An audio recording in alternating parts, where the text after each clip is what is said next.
Continue to grind to shine. Be sure to smash upon the like button.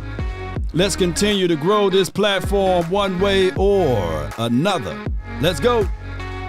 Mama said there'll be days just like this. One day at a time, one movement at a time, brick by brick. This is my guy Willie McClay season. That's what it is. Hey, we already know he's about to get it out of the mud the best way possible, you know. And on top of that, Cowboy Nation, I can't wait for tomorrow, huh? At least we get majority of the other news out the way. Come on.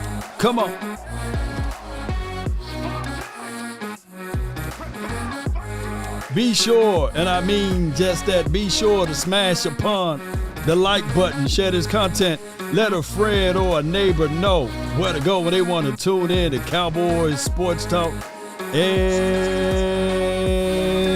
beyond. That's including the ice wall. Let's get it. 5, 4, 3, 2, 1. Let's go. Hey. Ho.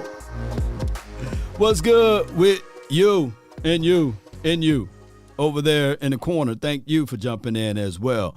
All right, so the Cowboys, we all know that this part of the year is lion season, right?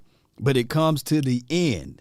Now it will be the actual tangible things to go when you start thinking about what this dude, Will McClay, brings to the table. And on top of that, his ability to really evaluate and properly assess his particular skill sets that he wants to see out of a player out there on the field.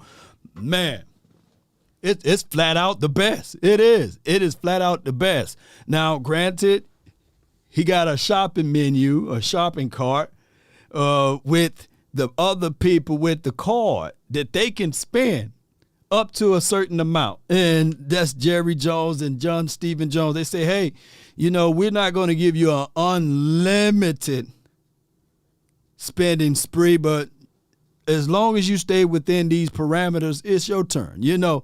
So it is what it is. Appreciate everybody for tuning in. The name is Law Nation. I thank you guys. If you guys could do me a huge favor, smash the like button. I ain't too proud to beg, you know. And if you are here watching and you don't know what I'm talking about, come on, man. Come on, man. Come on, baby.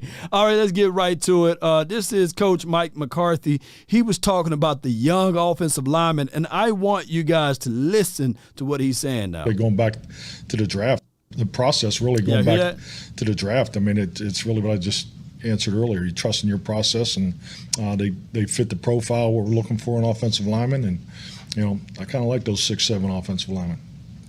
Yeah, the thing I would add to that is just you can't have enough of them. I mean, you look at Cincinnati last year where they were, you know, trying to struggle through the injuries. You look, you know, Kansas City over the years trying to get through, you know, with the injuries. We had our share of injuries last year, of course, with Steele and Tyron missing quite a bit of time. So, you know, you can't have enough of those guys, and that's why, you know, we do put a premium on drafting. Connor McGovern struggled with an injury most of the year. Now he's, you know, he battled through it, but, you know, you can't get enough, and that's why it's great to have. Pause it right here. He said he put a premium on those guys, right? And putting a premium on those guys mean that the Cowboys value said spot, said position. So tomorrow, they're not going to look at it. You know how you go to the pumps, gas pumps or what have you, and you have your choices, your selections. You have the I forgot what number it is because I always put the premium in there. But you do have the one that's almost like watered down, right? That's almost as low as the lowest. But when you going in there to put the premium, you make sure that you already counted the cost. You already know that it's going to cost you more. You know that this is going to help you better for your vehicle. Appreciate you, Al Kareem. Thank you. Thank you so much. You got the 87, the 89, and the 93. So some cars, some automobiles say 93 only. Why? Because it's a premium automobile. And when you value said automobile, you would not put the 87 in there. Now, can the car still run with the 87 gas? Yes, it can. But you got to make sure that if what you put in is what you're going to get out. So Stephen Jones is right with that particular point. So 93 is premium. You know what I'm saying? Yes, indeed. So don't be out here wanting the luxury, wanting the good things in life, and then sit back in return, say, well, I'm only going to put 87 in it. No, that means that you really didn't want the Lexus. You really didn't want the Beamer. You really didn't want the Mercedes, the Aston Martin, what have you. You really didn't want it, because how are you going to be able to flaunt and flex to say that you want a thing bad enough, right? But you can't afford to get the gas. Come on, it don't make sense. It don't make sense right there. The math ain't mathing. Come on, let's go. Have a guy like Let's-Go sitting there, the balls of the world sitting there, and while we would be, very open, to drafting another young one to have him coming along. Y'all, did y'all hear that? Did y'all hear that, Gila Monsters? Did you hear that? Let me rewind just a little bit. Rewind for your mind. Let me just rewind. And while we would be, very open, to drafting another young one to have him coming along. The balls of the world. He did say the balls of the world. He forgot to say pause. Spartans, prepare for glory. Hey, you got to sell a little bit too. You got to be able to sell just a little bit. Let's talk about another premium situation, As the game has become more pass-centric, has your appetite for taking a running back in the first round of the NFL draft changed over the course of even the 7 years since then, or a longer stretch? You asking me? Really? You asking me? Well, I've never taken a running back in the first round, so I thought it was for these two guys. So he did this number. My guy did this number right here. He talking to me because he said in his, coaching career, he never taken a running back in the first round. Is that a situation whereas if it's up to him,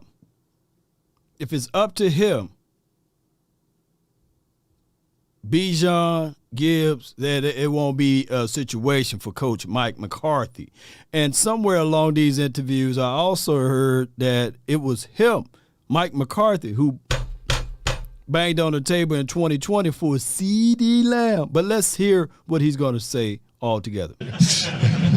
Well, I think you have to pay attention, to the history of the running back and what happens. I mean, obviously, we made a conscious decision to take Zeke. I think he was a big part of our success there when we got Dak and Zeke in there together, what he brought to the table. But at the same time, there's very few Emmitt Smiths that play at a high level, a productive level for 10 years. And, what I would say to you, if you're picking, in the top 10, call it top 12, 15, wherever you want to make the cutoff, you really are thinking, boy, we have to have a second contract out.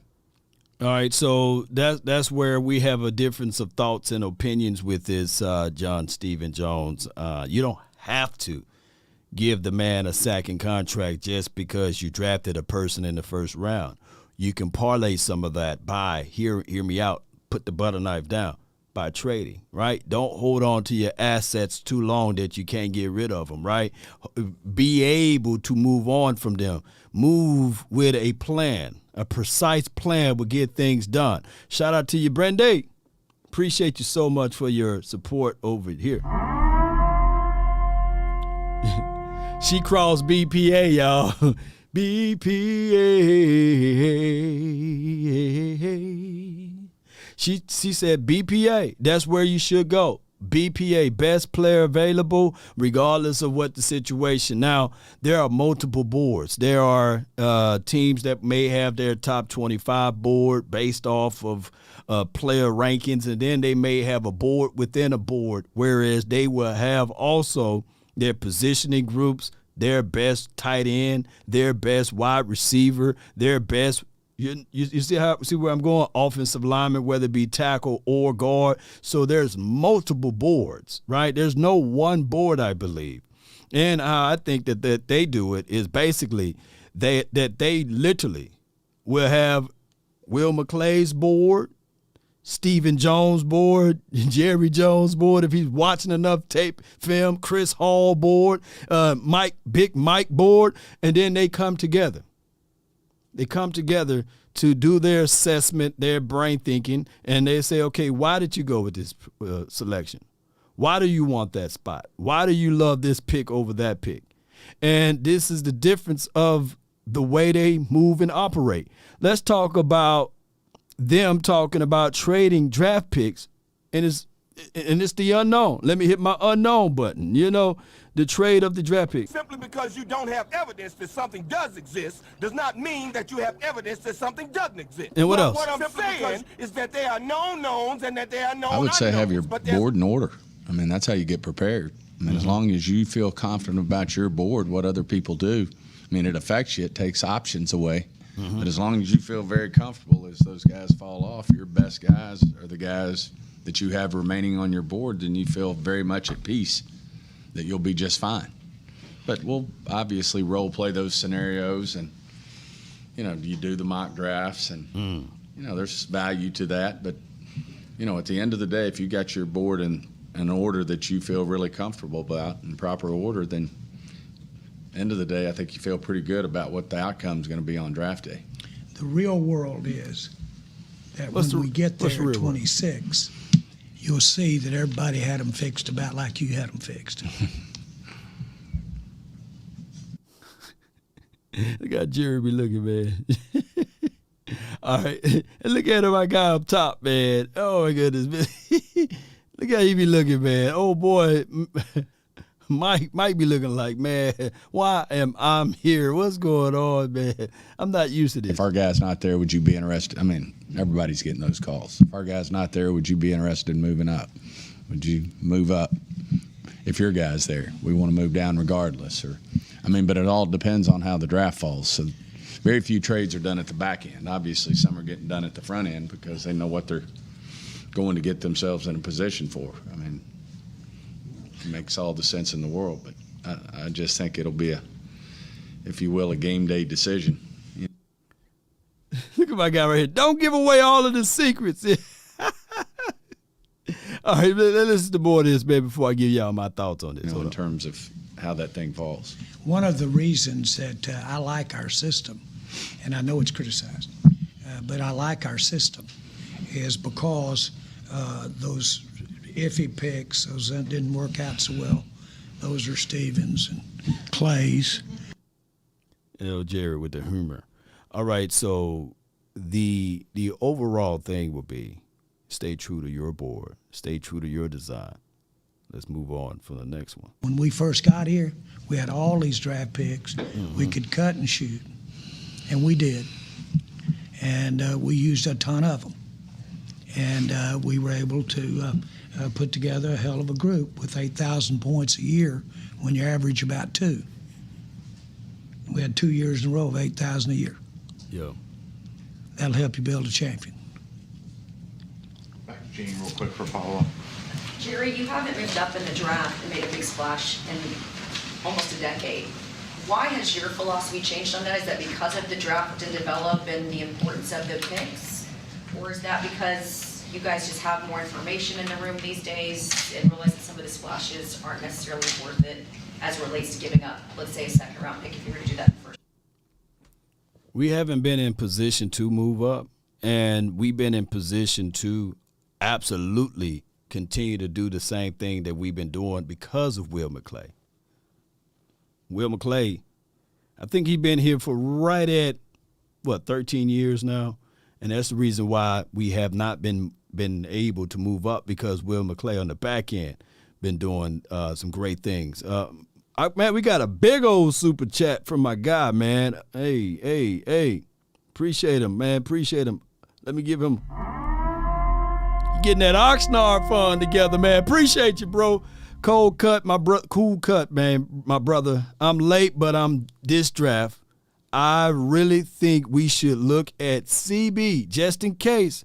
I don't want the O-line into the second round. We don't need first-round line guys every year. This year, we can go anyway.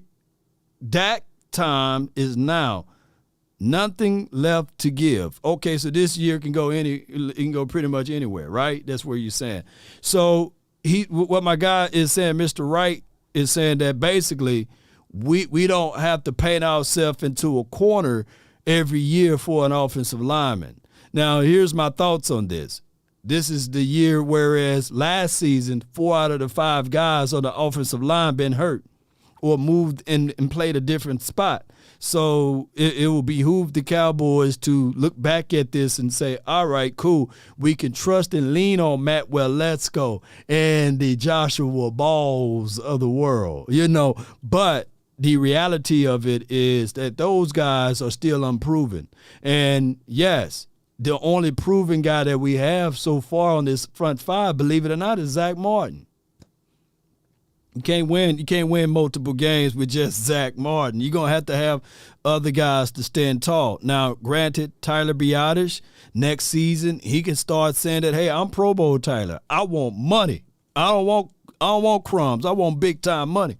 And that's just the reality of it. So, unfortunately, we should lean on the philosophy of BPA. We should lean on the philosophy of going out there and making sure you secure whatever you can and go get that guy that can help solidify your team. That's just the way it is. But I appreciate you, Mr. Wright, man. Thank you so much for your support. Thank you, bro. Appreciate you. And then let him expound on it. But I've always wanted coaches to be involved with us in a big way. And it had everything to do with getting Lamb. Mike did. And so from that standpoint, and I think that's a plus, by the way, too. But my point is that I think we've got a great combination. I'm satisfied with it, and we make the pick. And if there's ever been a truer collaboration that since I've been with the Cowboys, I don't know when it was. The other thing I would add, James, before he go into that conversation there. So what Jerry Jones just said basically, and I know you guys, we went over this before, but it's good to rehash. Mike McCarthy's just not office furniture, man. He's doing some things. He may be a guy that sit behind the scenes and stuff like that, but he's saying, hey, man, go and get Lamb, man. Now, of course, it was a no-brainer to go get CeeDee Lamb. But what I'm saying is that there, like he said, is a truer situation because he's optimizing his coaching staff by allowing them to have their input with players. That's the best way to say it. Appreciate y'all so much. Let's go. And you just look at what we've had here, and Tony followed up by Dak. Mike had it with Favre and Rodgers. We just hadn't had the need in our minds to go up. The process really going back to the draft, I mean, it's really what I just answered earlier. You trust in your process, and they fit the profile what we're looking for in offensive linemen, and I kind of like those 6'7" offensive linemen. Yeah, the thing I would add to that is just you can't have enough of them. I mean, you look at Cincinnati last year. Oh, we already heard this one. Yeah. Hold on. Trying to struggle through the injury. How do you feel about those guys, and how do you look at guys you drafted, you're still developing, and then you start looking at the guys in this year's draft? Both Josh and Matt individually feel great about them. I mean, Matt's having a great off season. He obviously had the surgery, so he's knocking it out of the park there. And Josh, I think, clearly will work more inside than out. So he's does a tremendous job in the off-season program and things like that.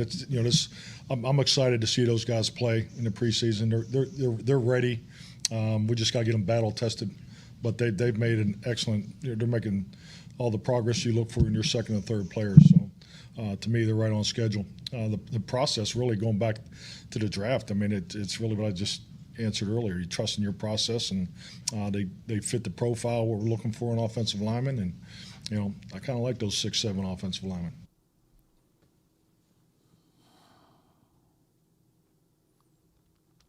Where are you guys at with Matt Waletzko and Joshua Ball? Now, I've been on record saying, man, Ball, you know, I'm not even going to call him Josh. I'm going to call him Joshua Ball until he do something, right?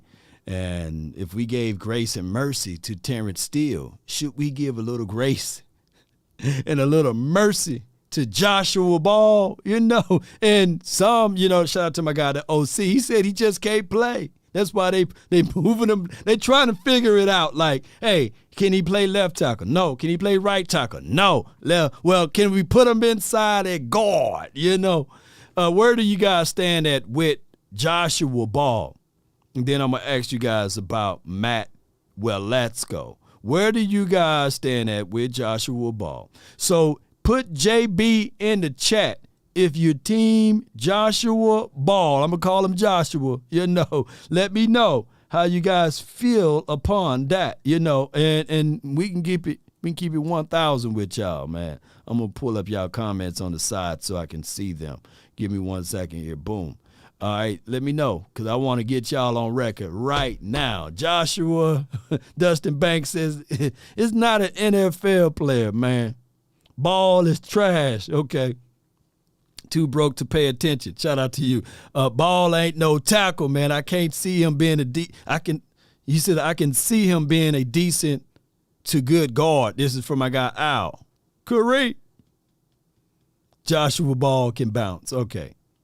So no JB. No JB because I haven't seen one person put JB in the chat. All right. So, you know, I'm rooting for you, JB. I'm rooting for you, man. And, you know, I love the underdog. So, hopefully, you know, he can do something down the line to do something for us. All right, so y'all can go ahead and put no JB. And the other solution, the other situation, the other problem to this mix, Waletzko. Matthew Waletzko. I heard some people last year was saying that, hey, he himself just ain't it, Law. He himself should be a tight end. But where do you guys place Matt Waletzko? Do you want to give him one more year before you start moving off on him, you know? And Coach Mike McCarthy said he's high on both of those boys.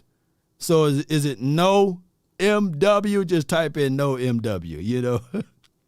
And the draft is right around the corner, literally. Less than, 24 hours? A little over 24 hours right now, right? But right there is right around the corner. Yeah, Swain says, give him a little grace, man. Give him, you know, you can just take the mercy. At least give him one of them, right? So give him grace and mercy. Just give, all right, mercy was last year. So give Matt Waletzko a little grace. That's what y'all saying. So we gonna all agree to give Matthew Waletzko grace, right? That's what we're going to give him. Just a little grace. Not too much now, just a little bit. Just a little, like I told the barber, man, just a little bit off the top. And then don't take too much, just a little bit off the top today, you know? Give him one more year. Yeah. And somebody said no grace and no mercy for Kelvin Joseph. He got the Kelvin Joseph, man, we will, don't y'all be calling that man boss man fat, you know.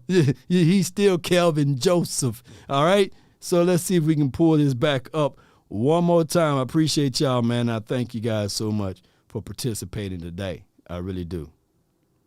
Let me see if I can make it look cute. Give me 1 second. Here we go. Almost there. Yep. Here we go. Almost there. Building the plane as we fly. And that was the end of that one. Give me 1 second.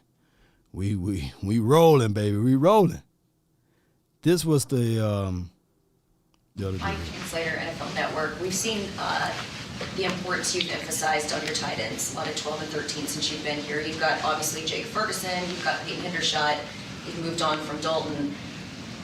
What would it take for you to take a tight end in the first round in terms of what are you looking for a tight end to add on offense at this point? Will it take grace and mercy for him to take a tight end.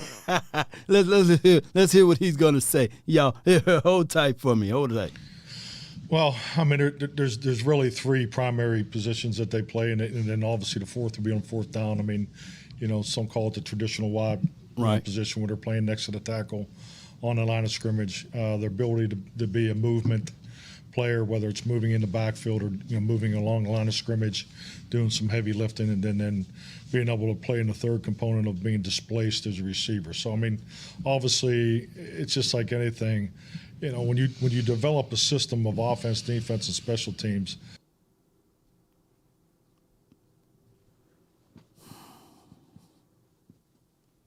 He talked about it being displaced within a system, and that was the end of that cut up right there. Appreciate y'all.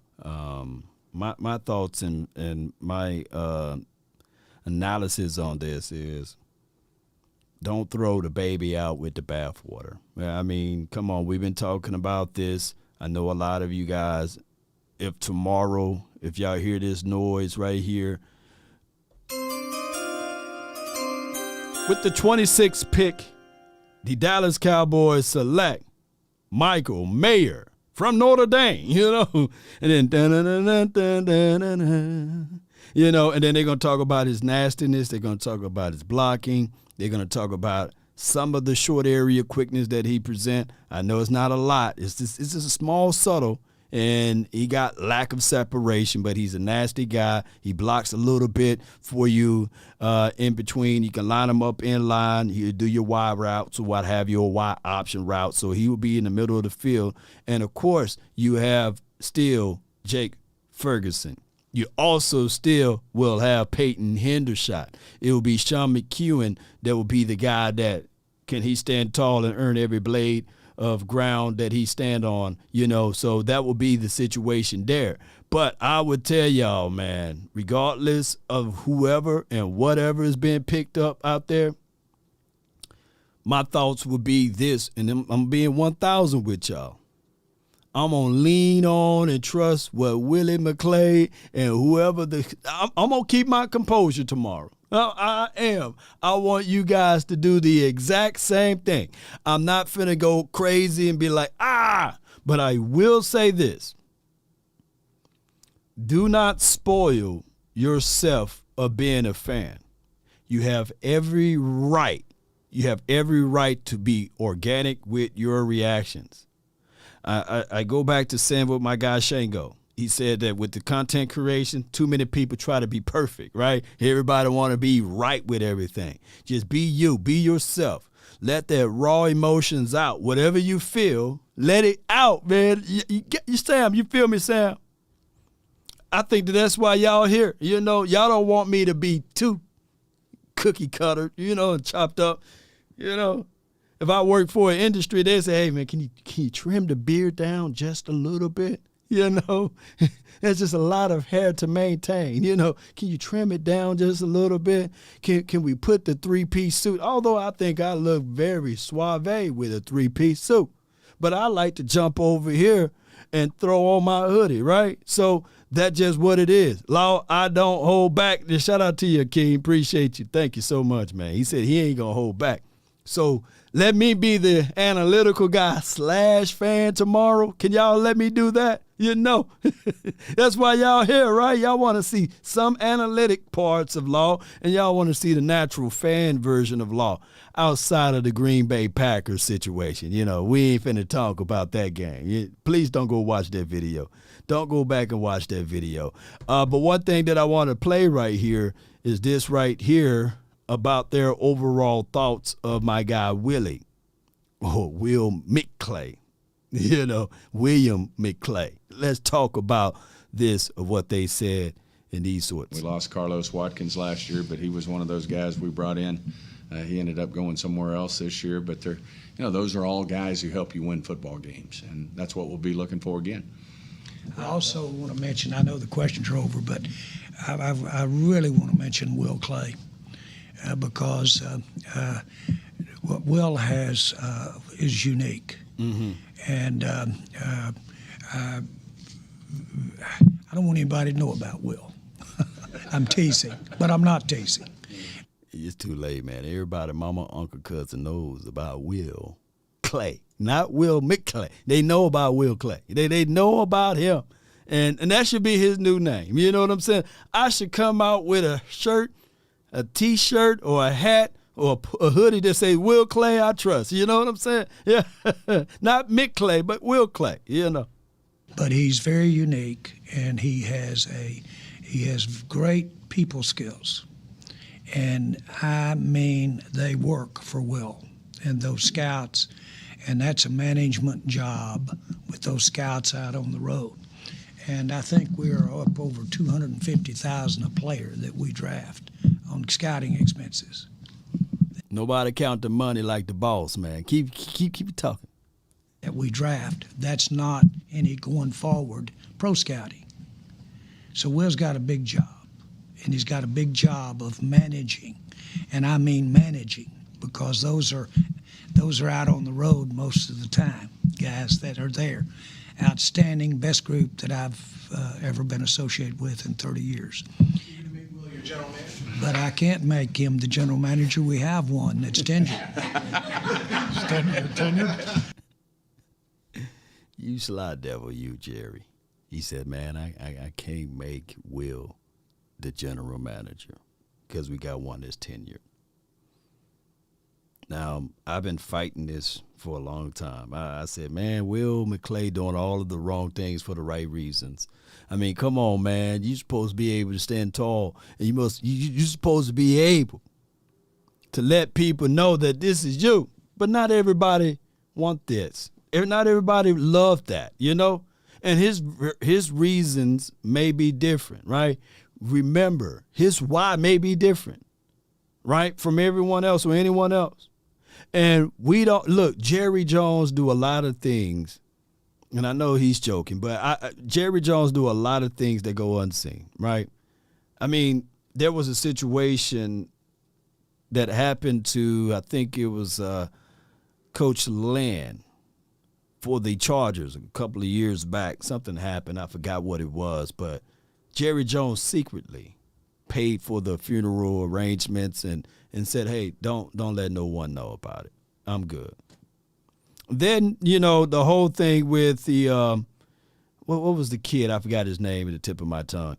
But, you know, one of his teammates passed away.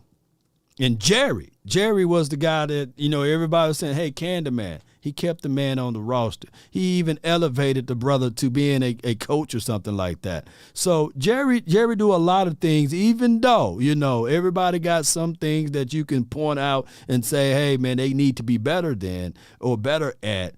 But Jerry, you know, he measure a man not by his words, but by his actions, right? But at the end of the day, man, Jerry have some good actions as it relates to what he do when the camera is not seen or visible. What's up? This is from Anderson. It says, what's up, Law? Other than the Robinson, would you move up somewhere in the teens in this draft? It all depends. Yesterday, just last night, my guy, Boss Cowboys Sports. Yeah, I hope you guys are buying and purchasing the Boss Cowboys guide, his draft guide, and it's a good read. There's a lot of pages in there with in-depth knowledge and information that's pretty much leaning on the Cowboys sides of things. So I like that draft guide that's pretty much leaning for the Cowboys, and you can learn so much from there and get it from a different perspectives. All right, so will you move up? He did it last night, and I think he came off with a great draft assessment and didn't give up a lot. I think he gave up a third-round draft pick for next year or something like that, just to move up a few slots. And I think it was third-round draft pick for next year and a third-round draft pick for this year. So it all depends on how your board is and how it will fall just for you. And the Jones family, they don't like attention. They love attention. And if they can see a spot where they can get Bijan Robinson and move up to get him, then lo and behold, it would be a situation that they talked all of this stuff all this week about running back and how too much of a value it is for all of a first-round draft pick. And very much so tomorrow, the Cowboys fool around and hit you with the breaking news that they are now moving up for a player. Breaking news, the Cowboys traded away their next year third and this year third draft pick to move up to go grab and to solidify their running back room with Bijan Robinson. And Bijan, here's my thoughts on this right here. I think that there's no ill will about his playing ability. The only thing that you will have reservations on would be like the money and down the line, right? So what the Cowboys should do if they do decide to move up and grab said Bijan Robinson is look at it like, man, this is a 3-year deal. On the 4th year, we need to be figuring out how we can if we love him, we need to figure out a comfortable contract to keep him. And if we don't, then we need to be figuring out ways to get more and more resources back to the team by trading him. That's just how it is. Unfortunately. Unfortunately, that is exactly how it is. And just move on with it. The worst thing anyone can do is tease someone, male or female. You don't want to be teased. You don't want to be sold. You see what I'm saying? You want to be able to go into a situation and say, this is what I wanted, this is what I'm getting, but you don't want to be teased about something, right? From all aspects of life, you don't want to. Law, you think... Best Beast Mode, appreciate you, man. Law, you know Cowboy fans hate to trade players while they have value. Yeah, and that's Beast Mode. That, my friend, is the hardest thing to deal with the Cowboys. Me personally, it's hard. It's hard to really look at a player, look at what they can become, and sitting back saying, dang, we're going to have to trade them to get more and more resources back, and seeing that player go elsewhere. And I think this is my thoughts on it, Beast Mode, and you're hitting a good spot right there. I think that what happened is that we have been so accustomed to only way we win games if we have the best wide receiver, if we have the best running back, if we have the best defensive edge guy, if we have the best safety. Why was that? Because between the year of 2007, hear me out, until the year 2019, that was the way. That was the only way we can get things to happen for us in a good spot, because there were no scheme. There were no disguising of situations, whereas this team, you can look at it and say, by scheme alone, we will be able to win. There was no confidence between 2007, and even though we rocked out real good in 2007, to 2019, that we sat back and say, man, we can just out-scheme a team. It was, hey, we needed to have the best. We needed to have the best running back. Everything had to be perfect in order for us to win. Madman says 28 hours and the draft will be starting. Appreciate you, bro. Thank you. So we have right at 28 hours. Yeah. Give or take. Yeah, give or take. So that's just what it is. We had to have talent. We couldn't scheme no doggone win, you know.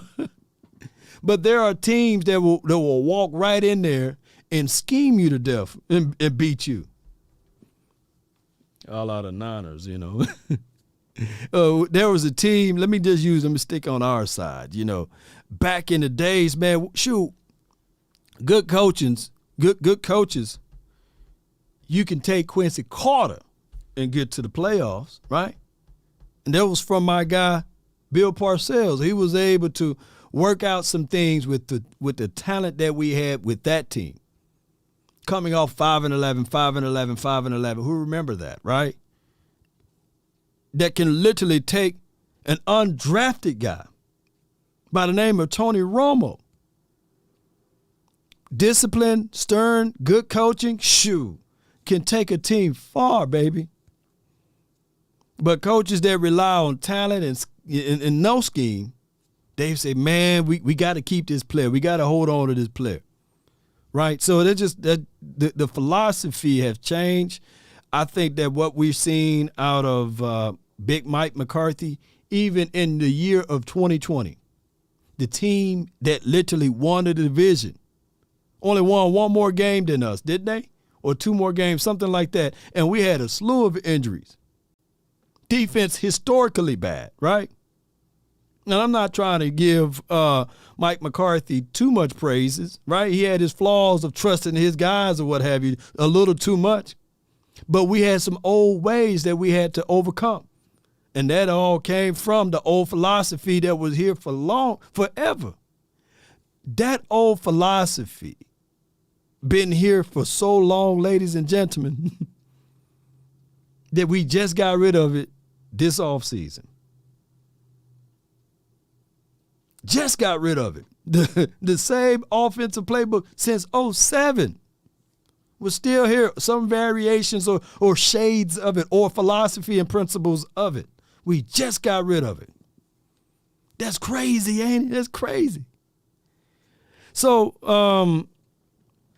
it would have been nice, man, if we'd have got something back in return for DeMarcus Ware. It would have been nice for us to see down the line and get something back in return out of DeMarco Murray. It would have been nice for us to really parlay some things and figure out a way to get something, at least something from Dez Bryant, at least something from Martellus Bennett. You know what I'm saying? When they was here, you know, but we leaned on players. And we would use them up all the way to the point whereas you couldn't get nothing else out of them, and then we relied on the comp picks, right? I think Cole Beasley, when he finally departed, we were able to get a comp pick from him. But it would have been nice if we had been able to, you know, parlay something and match things together. The Amari Cooper, yeah, Brandon, appreciate you, Brandon, 0.5, yeah. The Amari Cooper, we had to, you know how you say bust a window or break glass in case of emergency? We had to break glass in case of emergency with Amari Cooper, right? But it would have been better if we were to figure out, Amari Cooper, he's not fitting in with what we think, whether he don't want to get the jab or the shot, however y'all want to call it, or whether you may think that he's playing only at home and playing horrible on the road. It would have been nice to point out the positive aspects of it, sprinkle some hope in there, and then trade him, you know what I'm saying, for an earlier pick juxtaposed to a fifth-round draft pick. Y'all know how this goes. Yeah, it is what it is. But at this time, ladies and gentlemen, I want to know what's on your mind. I want to know what's on your heart, soul, and sinew about this right here.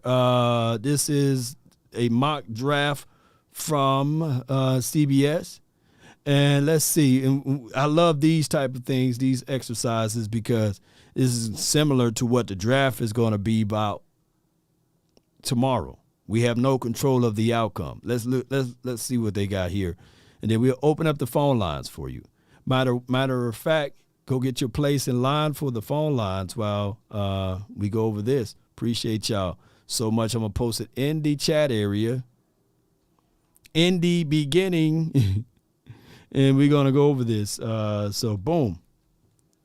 To join, I don't even have FaceTime, law. You know what I'm saying? So if you want to join via camera, it's that link. But if you want to just wait in line for the phone line, is there. So we're giving you the best of both worlds here, okay? So let's rush through this, and let's keep it moving right here. All right, so let's stroll all the way down to our team. We ain't caring about everybody else, okay? Let's see if these fools made their minds up. So this guy, he got us going. Ryan Wilson got us going with Jack Campbell. Now, if we go with Jack Campbell, I'm going to tell y'all, I will be more angry, but I will reserve my thoughts. And I would say maybe, just maybe, Dan Quinn will follow a plan with this, and he will work something there. But Jack Campbell, he's a guy that will be the brains of operations for your team. He will be your future Mike linebacker.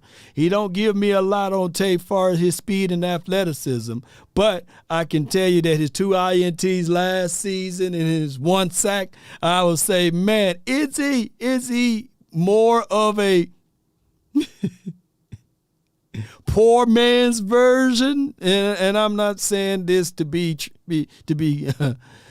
crass, LVE at this point. Y'all let me know, man, how y'all feel about that part of it. If the Cowboys tomorrow get Jack. Now, I would love Jack with the 58 pick. I ain't going to even lie to y'all. But at 26, I'm going to be like, hey.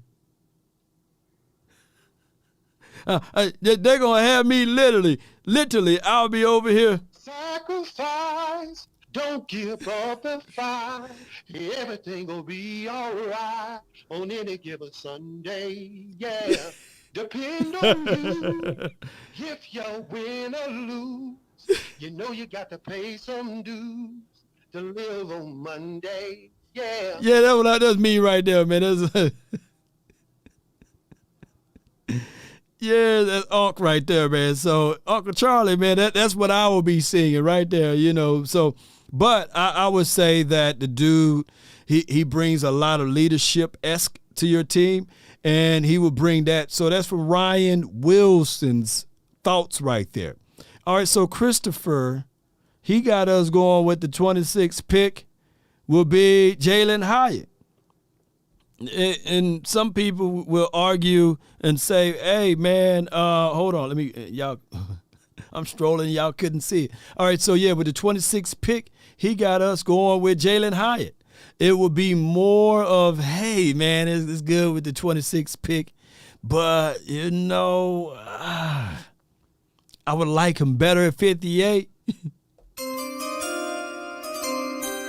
But with the 26th pick, the Dallas Cowboys select Jalen Hyatt. Now, they got him as a comp of Will Fuller. On the high end, I would say, yeah, that's blazing speed. Oh, my goodness, that's a guy that can take the top off the defense. That will be a situation that he can give you some underneath work action, too. So let's not dismiss him completely. But it would be more of a situation whereas I would tell you guys that can we still say to ourselves at 26, that's a high premium. That is a very high premium for a wide receiver. What would y'all think with that? You know, what would y'all think of the Cowboys drafting Jalen Hyatt at the 26th spot? Give me JH in the chat if you like Jalen Hyatt. And give me also, would you rather have Jack Campbell, you know, over Jalen Hyatt? Let me know with those two situations and scenarios. And speaking of that, they got this series called Hey Rookie. And if you guys been following my Twitter and TikTok, I kind of posted the short clip of it. And let's listen to Coach Prince. He was talking to Jalen Hyatt on, can you really do other things outside of speed? And Jalen Hyatt was like, yeah, man. Although he ran a 4.4 or something like that, 4.41, and 4.41s are the new 4.7s, right? Like, I ran a 4.4, you know what I'm saying? Many a moons ago. And I promise you, I thought I was fast, but now I'm slow. Now I probably run a 4.8. Nah, I'm playing with y'all. I probably run a whole lot faster than 4.8. I probably can give you guys some good speed here and there. But let's listen to this right quick. Yeah, man. You know what you are, right? Come on, Coach. You know what you are. That's Coach Prince. Saying, like, you have a skill set, right? What's that skill set? Huh? What's the skill set? It's your speed. Y'all hear that? Oh, wrong button. Y'all hear that, though? Let me turn it up a little bit more. I can run routes, though. We're about to see. We will see. Right? We're about to see. I got you.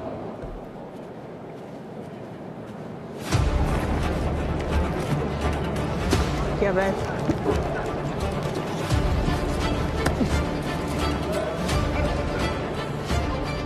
Nice. Yes. Got it. There we go, baby.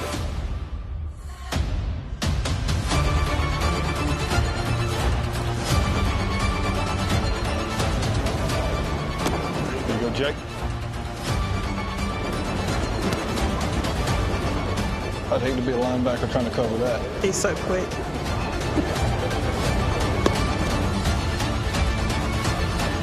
He's unpolished, though. Even in that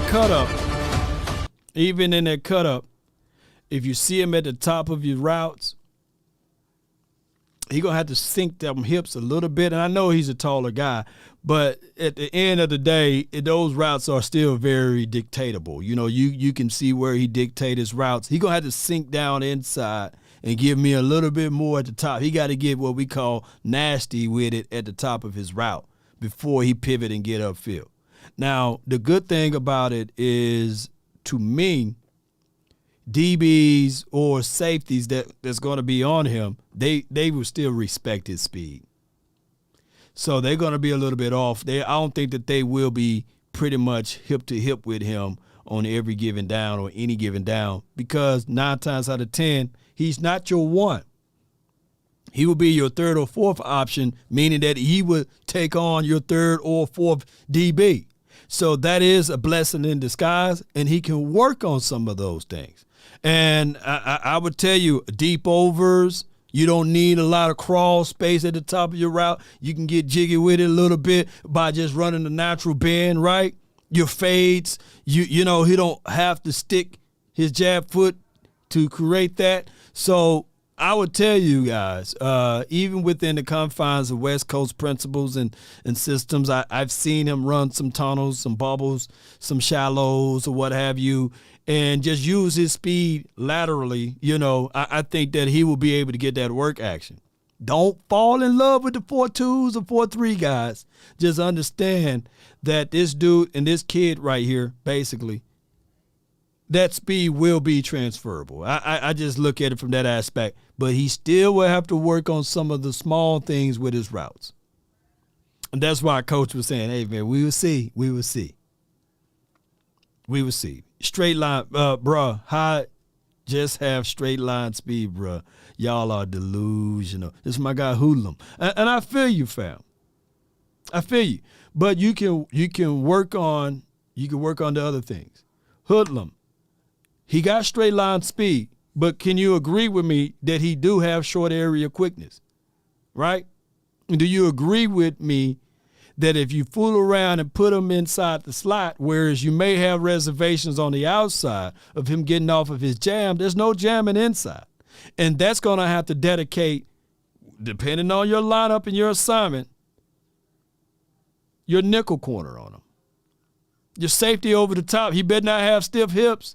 He better not be like a J-Ron Curse, because if he misses jam, he's not going to be able to flip back and trail and carry him, right? So you're going to have to make sure you have your decisions there. You're going to have to make it your decision on your personnel groupings, right, on your defensive side. So those are things that you have to look at even with young wide receivers coming out of the draft. I do like Cedric Tillman too. I think Tillman is a little bit more polished in his routes ability and using his size than Jalen Hyatt. But Jalen Hyatt is a higher ceiling than what we can see out of Cedric. If he can minimize his distractions, and get things there, Law, we need speed and good coverage. Yeah, which means you need speed on the defensive side, good coverage, or are you talking about speed on the offensive side? Zay Flowers may fall to us. Now that's a good kid that can attack the ball and approach it and come back to it. Let's finish this up before we get too long-winded on that aspect of it. So in my opinion, I can make a strong case for any of those guys or either of those guys. Jack Campbell or Jalen Hyatt, but in my opinion, I would take Jalen Hyatt over Jack Campbell. But neither here nor there, if we get any of those boys, I think that we can do some good stuff.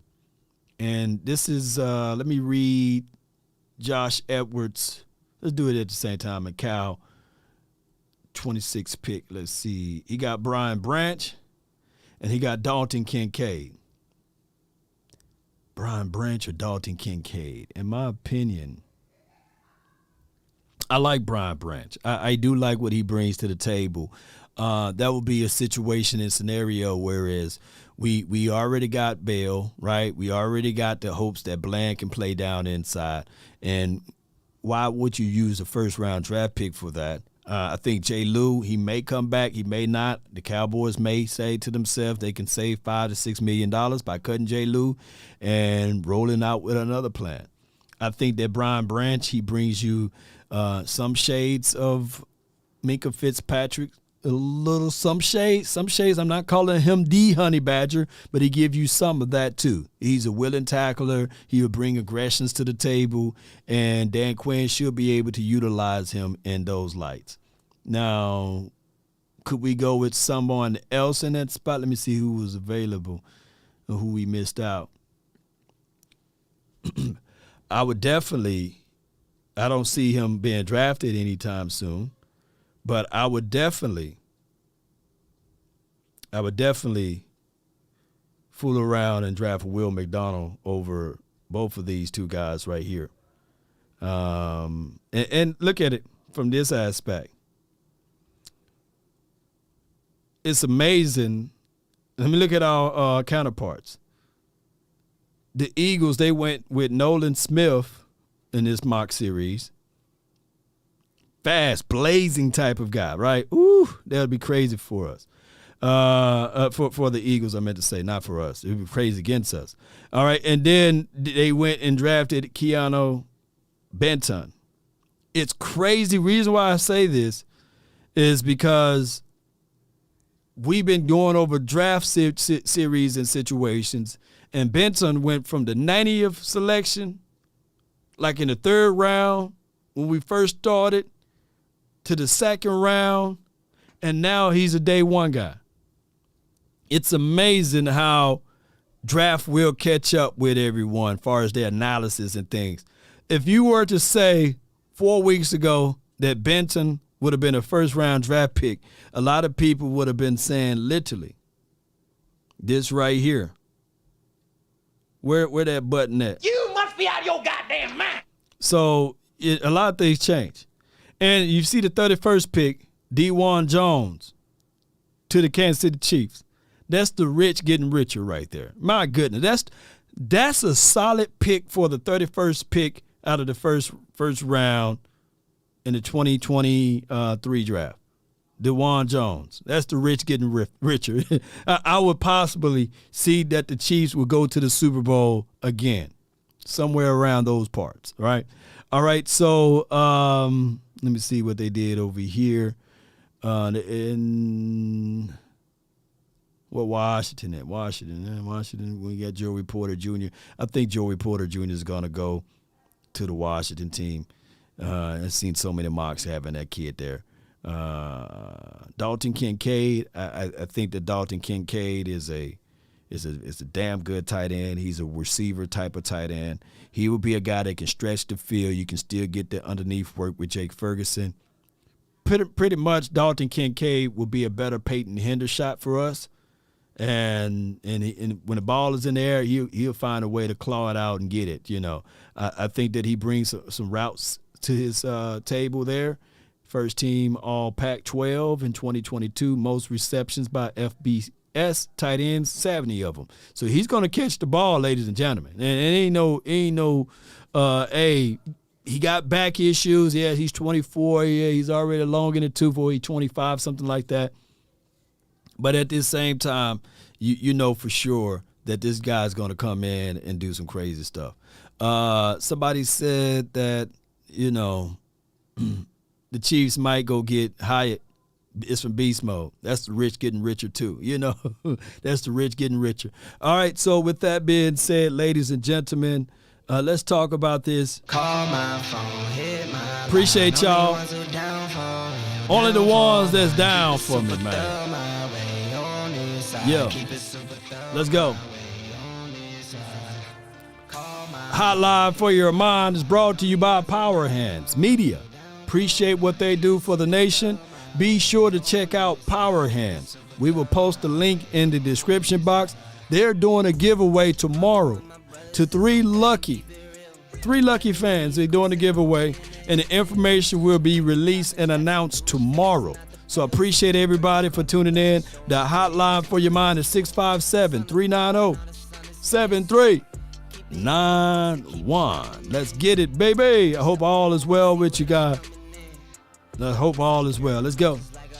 Normally my show be a little bit earlier and a little bit sooner, but we were able to get things going this way. Appreciate y'all so much, man. Come on. Call my line, baby. Be sure on your way in to hit that like button, share this content too, by the way. You know, that's just how the right thing, the proper thing to do. Yo. Let's get it.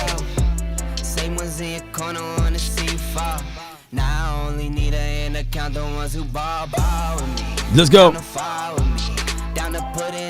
Let the room fill up. Be sure. Come on. Got the body to my class, she break the law with me. Call my phone, hit my line. Only ones who down for real, down for life. Keep it super thorough my way. Make sure my camera's straight. Call my phone, hit my line. Come on. Only ones who down for real, down for life. Keep it super thorough my way on this side. Keep it super thorough my way on this side. All right. Got the first caller. My God, Chris 214. You're live. What's up, Law? Nothing to it, man. Holla at me, man. Talk to me. So, I really got just one statement. I would say I predict Cowboys are going to draft up. Well, I'm sorry. Not draft up. They're going to trade up. So I'm going to say anywhere between 19 to like 16. So like they're going to trade up to get either a wideout, which could be Jackson Smith, or maybe one of those old linemen. But how would you feel if you dropped up and get the guy from Ohio State? Jackson Smith and Jigba.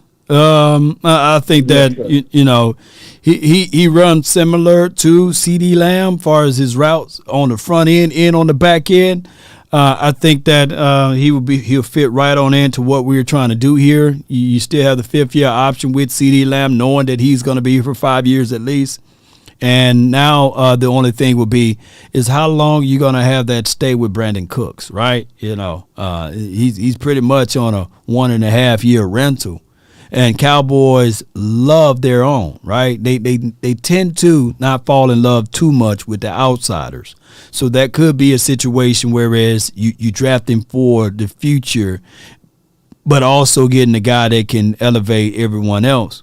But if I were to be this type of guy and say, hey, let's not forget about Jalen Tolbert. Let's not forget about Simi Fehoko too. So it's just what it is. But I wouldn't trade. It would be like an overkill to trade up for a wide receiver when you already got wide receivers, in my opinion. I got you. Okay. All right, man. Like, I'm going to keep listening. Hey, y'all hit that like button. No doubt, man. Chris, I appreciate you, man, for calling in. So, yeah, that would be an overkill. We should be already looking at this thing saying that there should be maybe a tackle you move up for, because the tackle room, as far as waiting for their development area, is a whole lot shorter than pretty much any other spot right now, right? Or if you really love Bijan Robinson and if you seeing him where you want him at, right around those teens area, then I wouldn't be devastated or mad at the Cowboys for doing such, right? That would be a situation whereas they trying to draft Bijan before the Giants, or they trying to draft Bijan before any other team. And that's who they got their eyes set for. Even though we done talked a mess about Bijan Robinson, I think that you would still need offensive linemen. You would still need other things as far as defensive front. Remember, we were ranked 22nd on rush defense last season. That's terrible. That's terrible. All right, so we got another caller that's been waiting. I got my guy, Swayze, from the 908. You're live. What's going on, Swayze, the objective Cowboy fan here? How's it going? Man, I can't complain. Draft time tomorrow. Yeah, draft time. I officially called up. A lot of work. I work in the office and things of that nature. So, it takes me not as fast as I did before. Like, usually when I was younger, it would take me like February. I know every single guy is about to come out. But as you get older, I'm in 27 now. As I get older, priorities is in order. But I finally caught up, and I was looking at some of the mock drafts that she was looking at. Those mock drafts, I'm not even looking at them. You got to look at who's the most accurate in terms of mock drafting, which is Brandon Donahue from Sharp's Analysis. They do analysis. They do, they break it down from a statistical standpoint, what teams might likely pick up during the draft and what their needs are. He's been the most accurate for the past 5 years, and he got picking Bijan Robinson. He got Bijan Robinson pulling out the draft. Two teams that people are looking at that might draft Bijan Robinson is the Philadelphia Eagles or the Detroit Lions. That you would say, oh, they got DeAndre Swift. Well, he gets in free agency. He's in free agency next year, and that type of team, they like to roll around those type of running backs based off the team that they have. They are very much trying to go into that, running aspect from the Detroit Lions standpoint. With that being said, we need to get Bijan Robinson. This is one of the most important drafts from a win now mode that we ever been in. I think the last one was, I'd say, 2008. And I don't want Cowboys fans to fall in that same, I think a lot of older Cowboys fans, they had the Bill Parcells philosophy. Remember when we were supposed to get Steven Jackson, or we wanted to get Steven Jackson, and we didn't push for Steven Jackson. We was like, well, let's just get Julius Jones. Like, he's not as good as Steven Jackson, but we get any running back in there, he could be as good. Trying to find out Steven Jackson had a very good career, and Julius Jones, he was one and done. So, in my opinion, I think we should go up in the draft during the early, I'd say 18, 17, get in front of the Detroit Lions, because I don't think the Eagles is going to go that route for running back. I think they go from a pass rusher standpoint because they got exposed against the Chiefs, so they're going to go from a pass rusher standpoint. I think the Detroit Lions are going to be looking at Bijan Robinson. I think we should trade up in the draft, play our cards, put our chips in the card, and try to get that elite ball carrier. Again, we need an elite ball carrier. And I think the Cowboys looking just at that. I think they have the same mindset that I have. No doubt. So I'm looking up Brandon Sharp. Donahue from Donahue. Donahue. Yep. All right. So, I'm going to look him up, read through all of his analysis and points. This is a clean website. Thank you for pointing that out. Sharp Football Analysis. And Warren Sharp, like I think Warren Sharp. Sharp is, but that's his website. Warren Sharp, like he's the one that the analytical person. Like people look at him from an analytical standpoint. What's the probability? And he's been close to right for the past 5 years. I think we need it. First of all, wide receiver doesn't even make sense. The fact is, a lot of Cowboys fans don't even want Dak Prescott to throw over 30 times. Who's going to get the ball if we got Brandon Cooks, and then we got CeeDee Lamb, and we got other young wide receivers coming in? So wasting a first round draft pick on a wide receiver doesn't make sense. Maybe tight end, but even tight end in the later first round, you can get a decent tight end in the second round. Maybe move up more so in the second round to get a tight end. The only thing that makes sense is maybe an interior D lineman or maybe an interior offensive lineman. Yeah, those are the only thing that makes sense. The tackle. Maybe D-line if you're falling in love with someone and you don't want them to go. But I'm following you with what you're saying. But I think that Bijan may go number 10. I think who got the 10th pick? I think it's the Eagles. It's the Philadelphia Eagles. I think that they go. It's the Philadelphia Eagles. But they more so, their priority, of course, they would like to get a running back. They've been looking at Derrick Henry. They've been talking with, they've probably been talking with the Titans because Derrick Henry's same agent, the dude that I think he works for NFL Network or one of the stations. He came out and said, "Hey, Eagles is definitely pursuing Derrick Henry as the same agent, Derrick Henry." So I think they're talking with the Titans going back and forth, and I think that deal probably would get done probably later on this week or even next week. That's just my prediction. But I think the Eagles they priority is more so pass rush. They need a pass rusher. That's what they need, and for us, that elite ball carrier to coincide with the running back that we already have, we need someone that go run up the tackles, go in between the tackles. That's what Bijan Robinson, he's elite at. He's one of those players that can get 25 to 30 carries a game. We need someone that can do that, and that's what Bijan Robinson can do. No doubt, man. I appreciate you for calling in, and I'm gonna read over Warren's post there on Sharp, or Warren Sharp's post there, and then check up on Brandon, that guy Donahue. So yeah, appreciate you, man, for your thoughts on that. I got no pushback on it because of the fact that the Cowboys tend to do those type of things. They would say that they don't want this, and then all of a sudden you look up and very much so, that's who they went and got. So. We'll see, man. Definitely. We'll see, fam. We'll see. I'll see. Appreciate you for calling in. No pushback for that one. Absolutely none. But all I can say is tomorrow. That's why, look, guys, that's why I can't wait for tomorrow and then Friday and Saturday for it to all be done.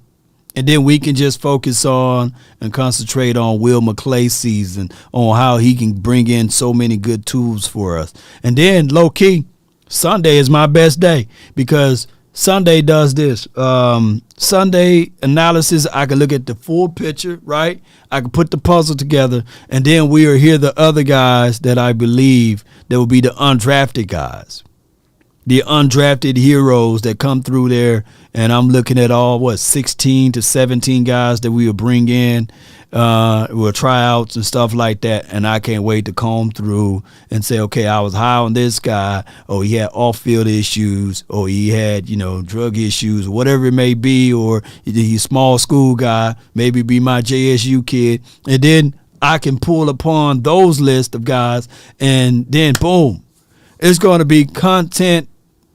It's going to be so much content that we'll be like doing 30-minute shows, right? That I have to go break down more film for you guys, more analysis, and we'll bring up all what they can do and not just some of the things they can do. And I can't wait. That's the best season for me, is when it's all said and done, whereas I can give you guys real analysis of our players. I hate giving you guys analysis on a player that goes to the Chiefs or goes to another team like the Titans and stuff like that. I love it when I go over a player that's going to play for us, right? Let's go. I know y'all feel the same way. Like, come on, man. We Cowboys over here. And I know some people love draft season. They absolutely love it. They draft heads. But I can't wait for them to be inside, our home, our building. We can go over our player, All right, let's go with the 972. Lokes, you're live. Good afternoon, Law Nation, man. Hey, we're one day away. Let's go Cowboys. Yeah. I mean, draft season is here, man. I'm more excited than that more than anything. And let me say this. One caller pointed it out. I mean, we could talk about all the names in the world, but at the end of the day, only 7 or 6 names are going to be Cowboys. And, right. It's a huge opportunity for them because, and then it's a huge opportunity for anyone to get drafted True. in the NFL level. True. Not everyone can be drafted in the NFL. So, let's get God bless for all the families and, all their hard work they put in. Mm-hmm. But let me say this. Whoever we bring in this building, I hope they're a contributor in win now mode and they have a plan. Because like I told Sky in the morning, I don't want a situation where it's a wait and see. And I'm talking about the Washingtons. I'm talking about the Tovarts of the world. Yeah. Because I'm done. We're done building blocks. Yeah. It's time to win now, especially when the NFC, it is what it is now. I mean, hey, I will even say it with my chest. I think Dak is the number 1 NFC quarterback right now. And he has proven that more than granted, yes, we have not had the best playoff record, but I think coaching is a huge, coaching can go a long way. It can. A lot, like I told you in the past. And I've been realistic. I can support the Cowboys for Jason Garrett. I've supported them. I supported the Cowboys with Kellen Moore. I've supported them. Will I'll be realistic? Like, damn, we got a great coach that's going to take us to the Super Bowl. No, that was not my expectations. My expectation is, well, hell, if they get their shit, let's go win this thing. Let's go. But, yeah.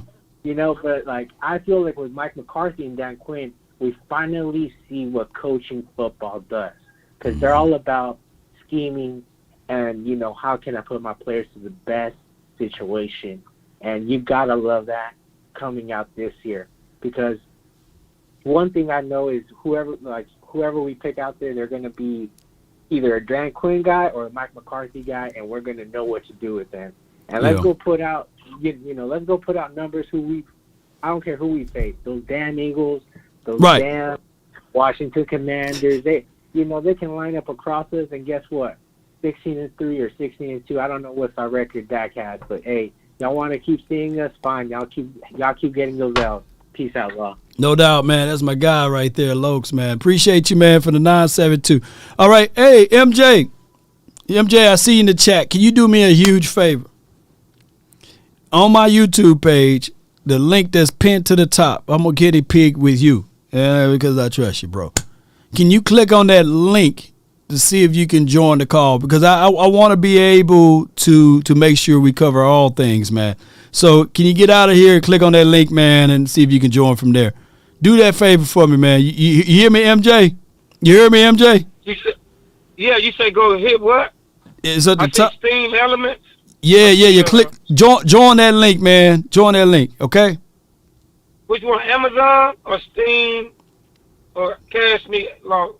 It's pinned to the top of my page. It says Law Hotline, and then it says or join by clicking that link. It says Law Nation FaceTime. It's on my page. It's on the chat area. Oh, okay. Yeah, you see it? Yeah, click on to that one for me, man. I hit it. Okay. And join it from there. Let me see if it works. You see my face? All right, hold on. Let me see if you just joined it, right? Yeah. I hit join. Add mic and everything. You added it. Add my name. Add your name. Yeah. MJ. Yep. And then it say, what else it say? It say, hold up. Let me make sure. I have to pull over for this. Hey man, don't wreck yourself now. You know what I'm saying? Help me build this plane while it's in there. I see my face. I put MJ. There's a microphone. There's a camera. Speaker. Then I hit join. Join. So I just hit join. Okay. Yep. I can see you now. Ooh. All right. Let me see. How you doing? All right, man. I'm doing good, man. All right. So good. I think they can see you and everything, bro. Can you hear me? Yeah, I like this. Yeah, I can hear you. Yeah. So that's FaceTime, Law. You know what I'm saying? That's tight. That's tight, man. So the link, man, I appreciate you, man, because at first I thought it wasn't working. You know what I mean? And I wanted to be able to test it. So now we'll be able to include this into the show. You know. Oh, okay. On every show. You know what I'm saying? That will be the natural way. Yeah, I know you was trying out a lot. Yeah, this is man, good. I'm always I'm always trying to build a plane while it's in the air. You know what I'm saying? That's tight. Yeah. Yeah. So I hear the one guy. The first thing, I don't want no running back, Law. No, okay. I don't want him. Now, if he falls to us and they decide to pick him, but the person that they want, if he go to 20 or 21, the person that I'm hearing is the guard from Tennessee. That's the one they want. Okay. They want him. They want him to put him on that line. They center with the president, and then you got the kid from last year. It'll be a dangerous offensive line. And then I'll go even further. Once I pick him off, if I had to give up my fourth or my fifth, I'm still gonna drop the Clinton, the other guard, 6'6", 330. I'm trying to kill you now. You see what I'm saying? Ooh. I want to make sure Dak Prescott never have a problem again, and me and you can run behind that line.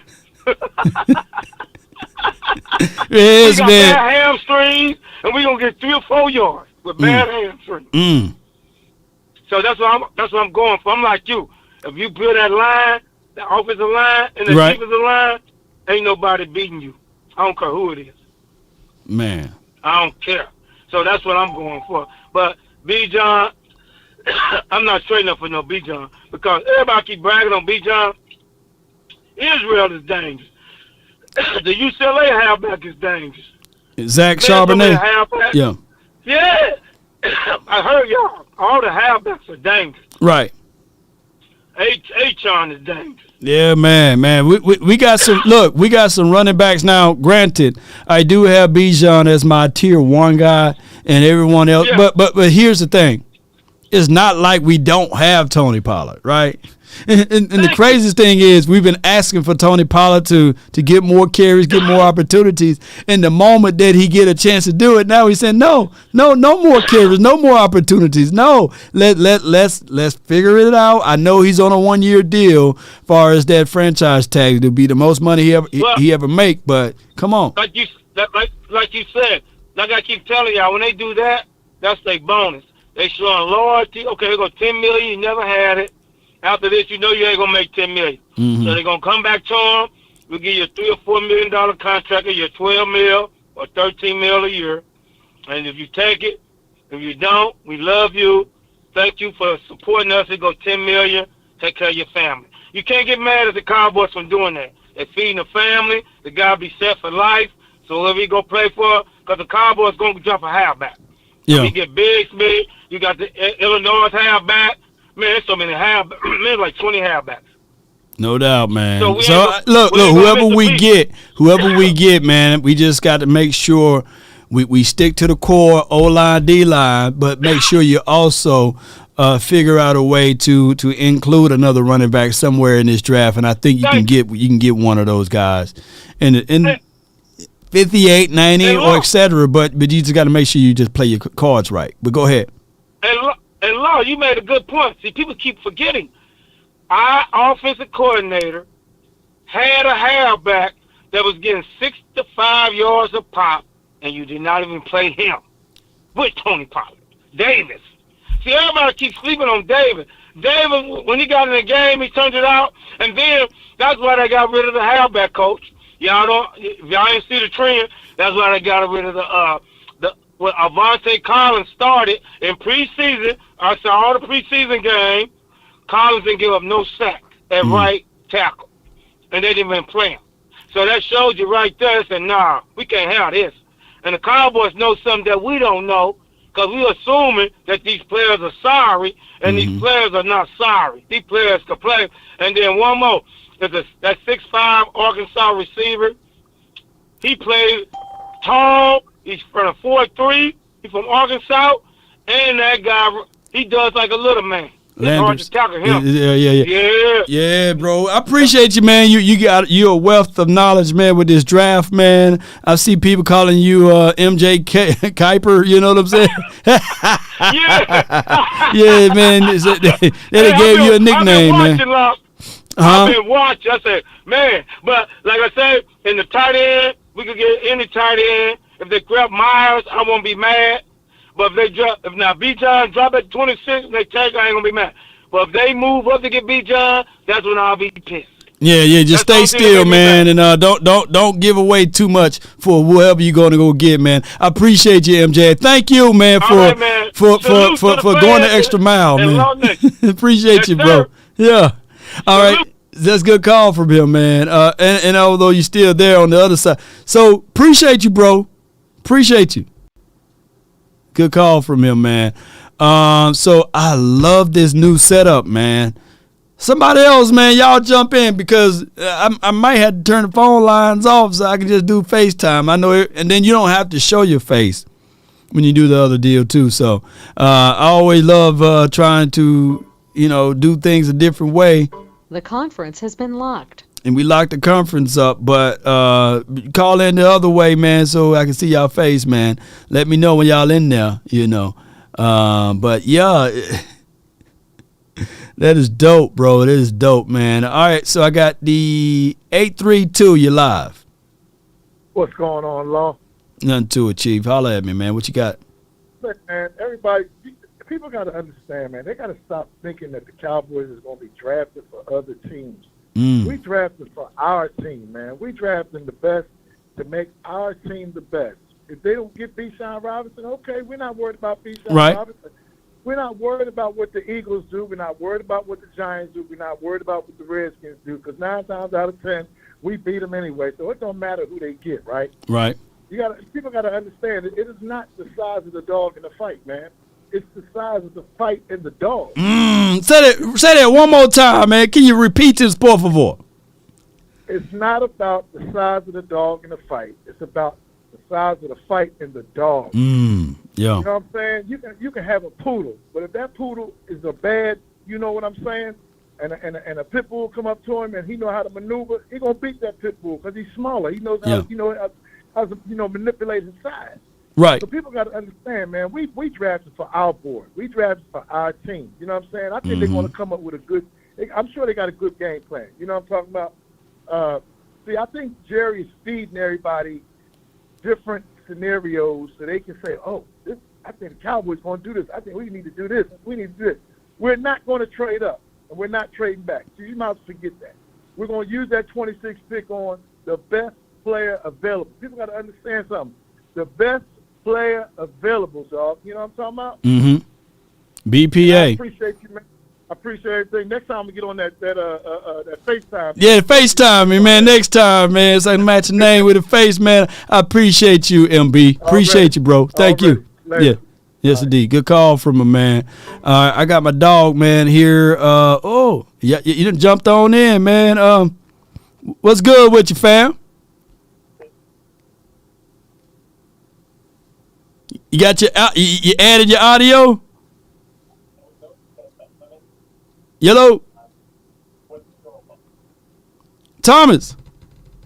Yes, sir. Oh yeah, you live, fam. You live. Oh, okay, my fault. I don't know what it looked like on your end, but man, I appreciate you. I think it was you yesterday that reached out to me and said, man, those plates are 45, man. I was going back and forth because I originally thought, man, those look like 45 plates that Parsons was lifting up on that SWAT. Yeah. I was giving him the benefit of the doubt. I said 35 or 45, but then the dude hit me up like, nah, those are 100 plates. So I ain't want to discount the man or shortchange him. So I changed it to the title and said 90. But to be real with you, and from a guy that lift weights a lot like you don't want Parsons lifting 900 pounds, 700 pounds, or even 600. You just want him to maintain, right? Maintain. I wouldn't have been mad if he had 35 plates on there. No, but those were fat 45s he had on the rack. What you call them? Those fat 45s that look like a tire. Yeah. You had the flat 45s and you have the fat 45s. And those were the fat 45s he had. Okay. I didn't know that. Reason why I came on is, the draft is 24 hours away, and all I just want to say is, the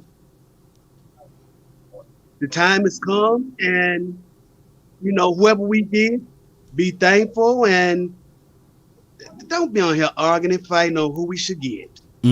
Right. I'm talking about everybody in the live feed. Yeah. And I'm not gonna watch the draft tomorrow night because I'll be at a funeral. But I will watch the replay when I get home on the NFL Network. Okay. I will watch the replay. And I will have my cell phone with me during the funeral, checking on updates and all of that. But other than that, I won't be able to watch the draft. This will be the first time in almost 20 years that I haven't been able to watch a draft. Man, condolences, man, out to you and your family, Yeah. Yeah, it's my mom's sister. She passed last week. Yeah. Yes, indeed. Prayers out to, your mom and the family over there. We hope all is well. We know absent from the body, present with the Lord. So extra set of eyes, man, on you, man, this year, I know she know what's good. For the family and everything, and hope all is well, bro.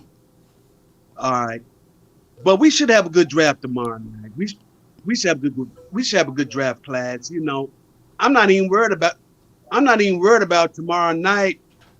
What my mind is on is Friday, the second and third round, that's gonna be the meat of the draft right there. That's when you did your homework. All of the cheat notes, first round, first day one. I loved it back in the days when day one used to be the first and the second round. You know what I'm saying? Oh man. Yeah, I love that. And then the third round, already know, get your popcorn ready. But they commercialize, they squeezing it, for the views. I feel them, flex on them, for the Thursday night, Friday night, and Saturday night. Not Saturday day, And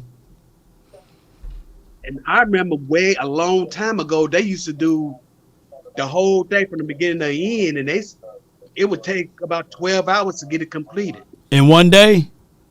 Yep. God, dog. I like to split up, though. I like it split up now. Yeah, I like it split up. Yeah, I like it split up, though. But God, dog.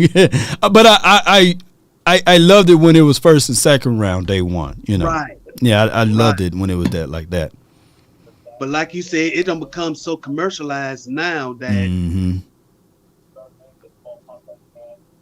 Yeah, it's crazy. But Thomas, man, I appreciate you so much for calling in, man. Prayers out to you and your family. And hey, check on the nation tomorrow. We will have all types of updates, man. Appreciate you, bro. Good call from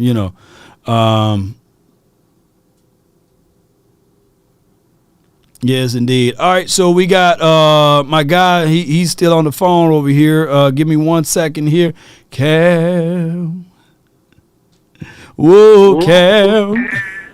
You already know. Hey, I changed my number. I ain't think my name was gonna pop up. Man, the government know who you are, man. Yeah. But Lord, man, I was in the car wreck, so I ain't been on the show, man. Car flipped over 10 times, man. And it was in my back, and in the back of it was hanging dang off the highway bridge, man. If I had tilt over, I would have fell off the highway bridge. And it took some more traffic, but God was with me, man. He was, man. Shoot, especially car flipping over and everything like that. I'm glad that you are able to call in and be able to sing, man. And all of the other good stuff, bro. Man, I'm back at work, man. Then my son had his AAU game. I was leaving his AAU baseball game that day, and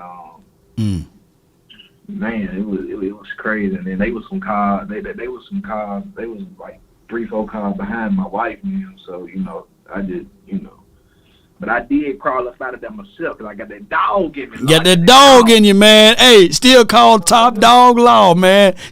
Call Top Dog Law. I'd have been on the phone, man. Give me my theme music. Call me Top Dog Law, man. I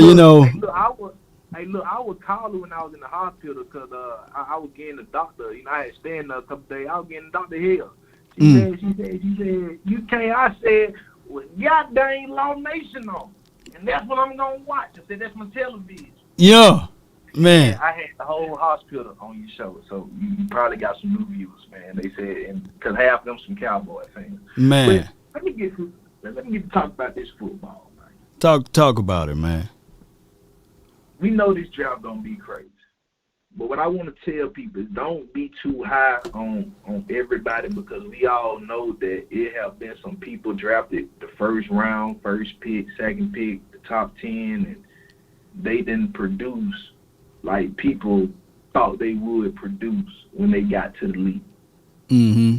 But what I do want us to do is just be happy with who we get because just because we have said it plenty times, like you remember that year that we had beat the Patriots when they had Mac Jones, right? And how the Patriots went on a run after that. They probably don't look good. So the players probably don't look good in the scouts' eyes, but when they get on their field, they're a different team. You see what I'm saying? Yeah. So, they made, like I said, the scouts made down talk a player like, oh, he don't do this, he can't do that, but then they get on that field and they regret it. You know what I'm saying? Like, look at Tom Brady. People who passed up on Tom Brady, I bet they wish we would have had him. He probably would have did better. We probably would have been in them Super Bowls. But hey, that's just how it go. I mean, look at that.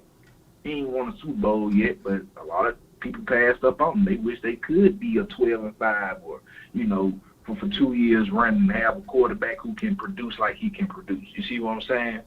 So, and you can look at Romo too. You know what I mean? Romo, he wasn't a bad quarterback. It was just injuries because he didn't have a line to protect him. Like, we got pretty much of a good line now. You see what I'm saying? So, just because they're ranked high or they might be those players that was a dog in college, NFL is a different dog. Big facts. Big facts. College, that's college ball. It's just like if a college player go play high school ball, you look at it, you'll be like, dang, he played high school ball, but then he get to college, he ain't that good, or he get to the NFL, or he was good in college, but he get to the NBA, he ain't that good. So let's not look at that from what they did in college, because like I always say, I'll be happy with the players we get, and they just got to show and prove themselves when is their time and when they get on that field, and definitely in that preseason. Yeah. But I feel like anybody that we get, because look at it from Tyler Smith's standpoint. Right. People like, he owed too much. He get too many penalties, and then you see that he was one of the best rookies I feel like this year playing in his position. Big facts. I mean, no rebuttal to that at all, man. Right. And it all depends on like the system, the philosophy, the scheme, and then these guys don't have to worry about studying for a test, right? And writing thesis papers. Now it's football. It's football. It's how you putting food on the table and how you better your best. Just don't be betting on campus, or betting within the confines of the facility, and everything else will work its way out. But who a lot of people sleeping on, they got from Arkansas as well. Like I said, if we're not able to pick up Will Anderson or whatnot, you can get Andrew Sanders. He was great. Yeah. You got to understand, I'm an Alabama fan, so I know about him too. Mm-hmm. Because he was at Bama, at one point. So you have to, like I say, it's a lot of stuff that factors into this draft. Like I said, we have seen plenty of number one talents not being able to adjust to the NFL. So, like you said, you got the philosophy, but all I'm looking for is, just consistency and just guys who ready to come out there and learn, whether they're ready to come out there and play and ready to buy in to what Mike McCarthy and association and that is Cowboys Association is ready to provide for these guys. Like I said, I will be watching the draft. I supposed to be when out there, but due to this car wreck, I just said I just hold out. Yeah. You just take it slow and steady, man, and heal yourself up, man, and get your checkups because things sometimes show up later on down the line and later on down the road. Yeah, down the road. My wife, I was like, the day after, I told my wife, I want to get out of the hospital. She's like, why? I said, because I want to go to work. Were you at fault? Were you at fault or someone else was at fault? No, actually, a drunk driver had hit me. He was coming over and he hit the tail end of my car, and it was raining too. And then next thing you know, I just knew I started flipping. But he did. The will of God, man. Barricade. They did. Yeah, they did. They did take him to jail and things of that nature. But I'm just blessed to be here. Lucky he didn't hit me head on or nothing, because I probably wouldn't be here. But God got other plans for me. Yeah, He do.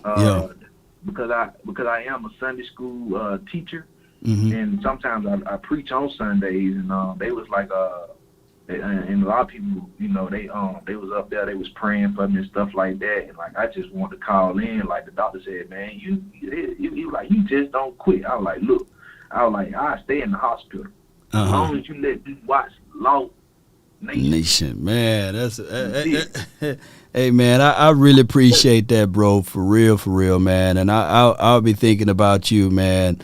Especially, from your words of encouragement through this off season, and whenever I go live, I see your name down there, man. So I was wondering too. It's been a few days. I was like, well, to my guy Cam, you know what I'm saying? Maybe he's saving up, Guy was You got a lot of commission for it. Yeah. But you was hungry. You kept fighting, man. You got the PhD mentality. I'm poor, hungry, and determined. I want to let everybody know that this Law Nation, he go live for 1 hour, 2 hours, sometimes 5 hours, man. And I got to get some of that Law Nation. You know, I appreciate you, bro. And my wife said, one thing you ain't finna stop. She said, please, because he gonna be yelling at y'all and cussing y'all out. Y'all ain't let him watch Law Nation. They were like, what's so special about it? She said, I don't know what's special. But she said, I know every day that's on his agenda. She said he can go live at 8 o'clock. Yeah. Say, baby, y'all finna go live, I'll call you back. I got to see what the boy talking about the Cowboys. She said he just a Cowboys head and he gonna watch his people when they go live because he gonna support it, man. But hey, I get paid tomorrow. I want to throw some to you cash out, and the reason why I'm throwing some to you cash out because I used the underdog, I used Cold Law, and Law, man, I had got in some money, man. Oh my goodness, man! Hey, man, I appreciate that spreading the wealth over there, man. You know, I know you got that Bill Gates money, man. I appreciate you for some percentages of the coins. Appreciate you, Cam. I just got to support the cause, man. Thank y'all, man.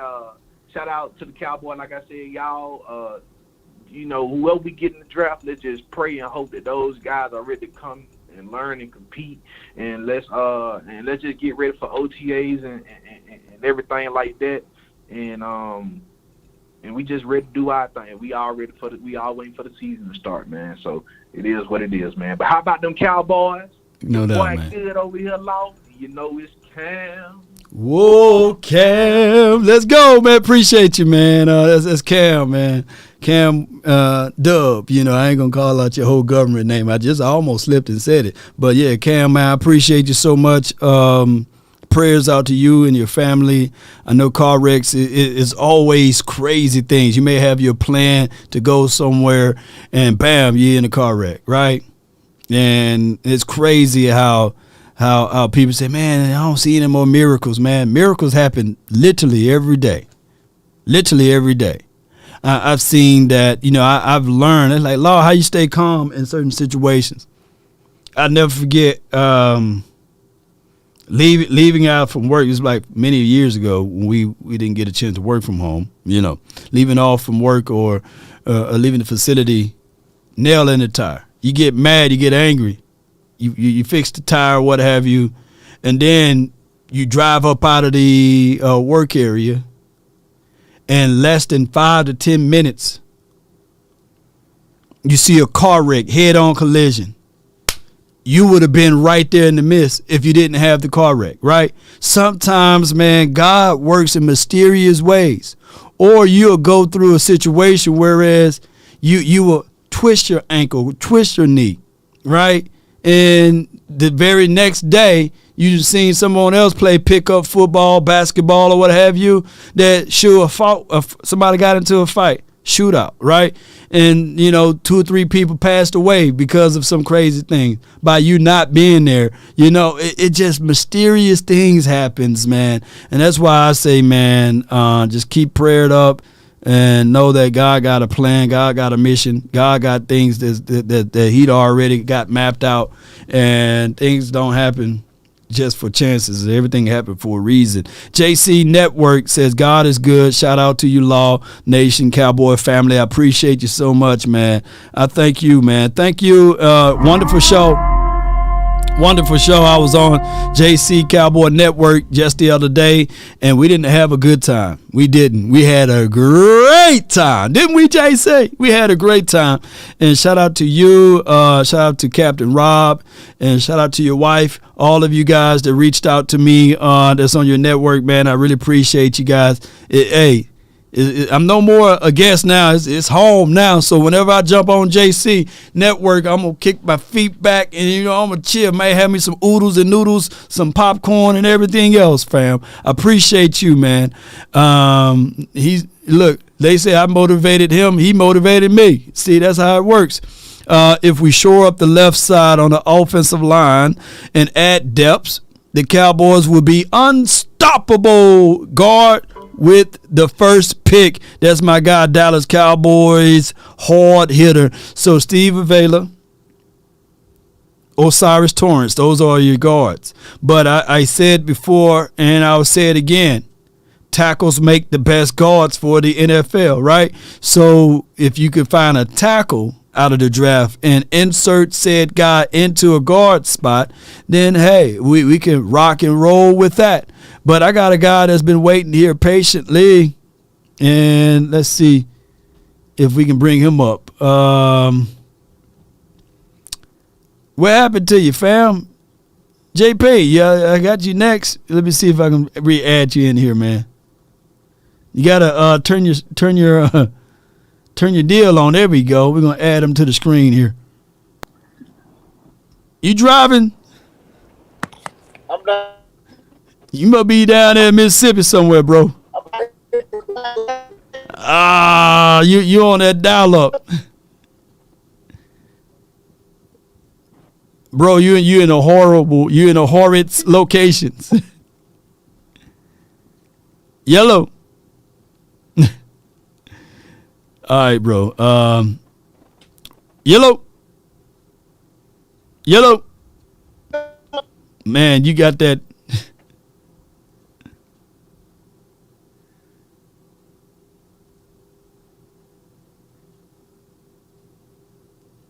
Yellow. Well, we tried, man. We tried, dog. We just gotta. You better check back with you next time, man. Appreciate those who call in. Let me see if I can get them this way. JP.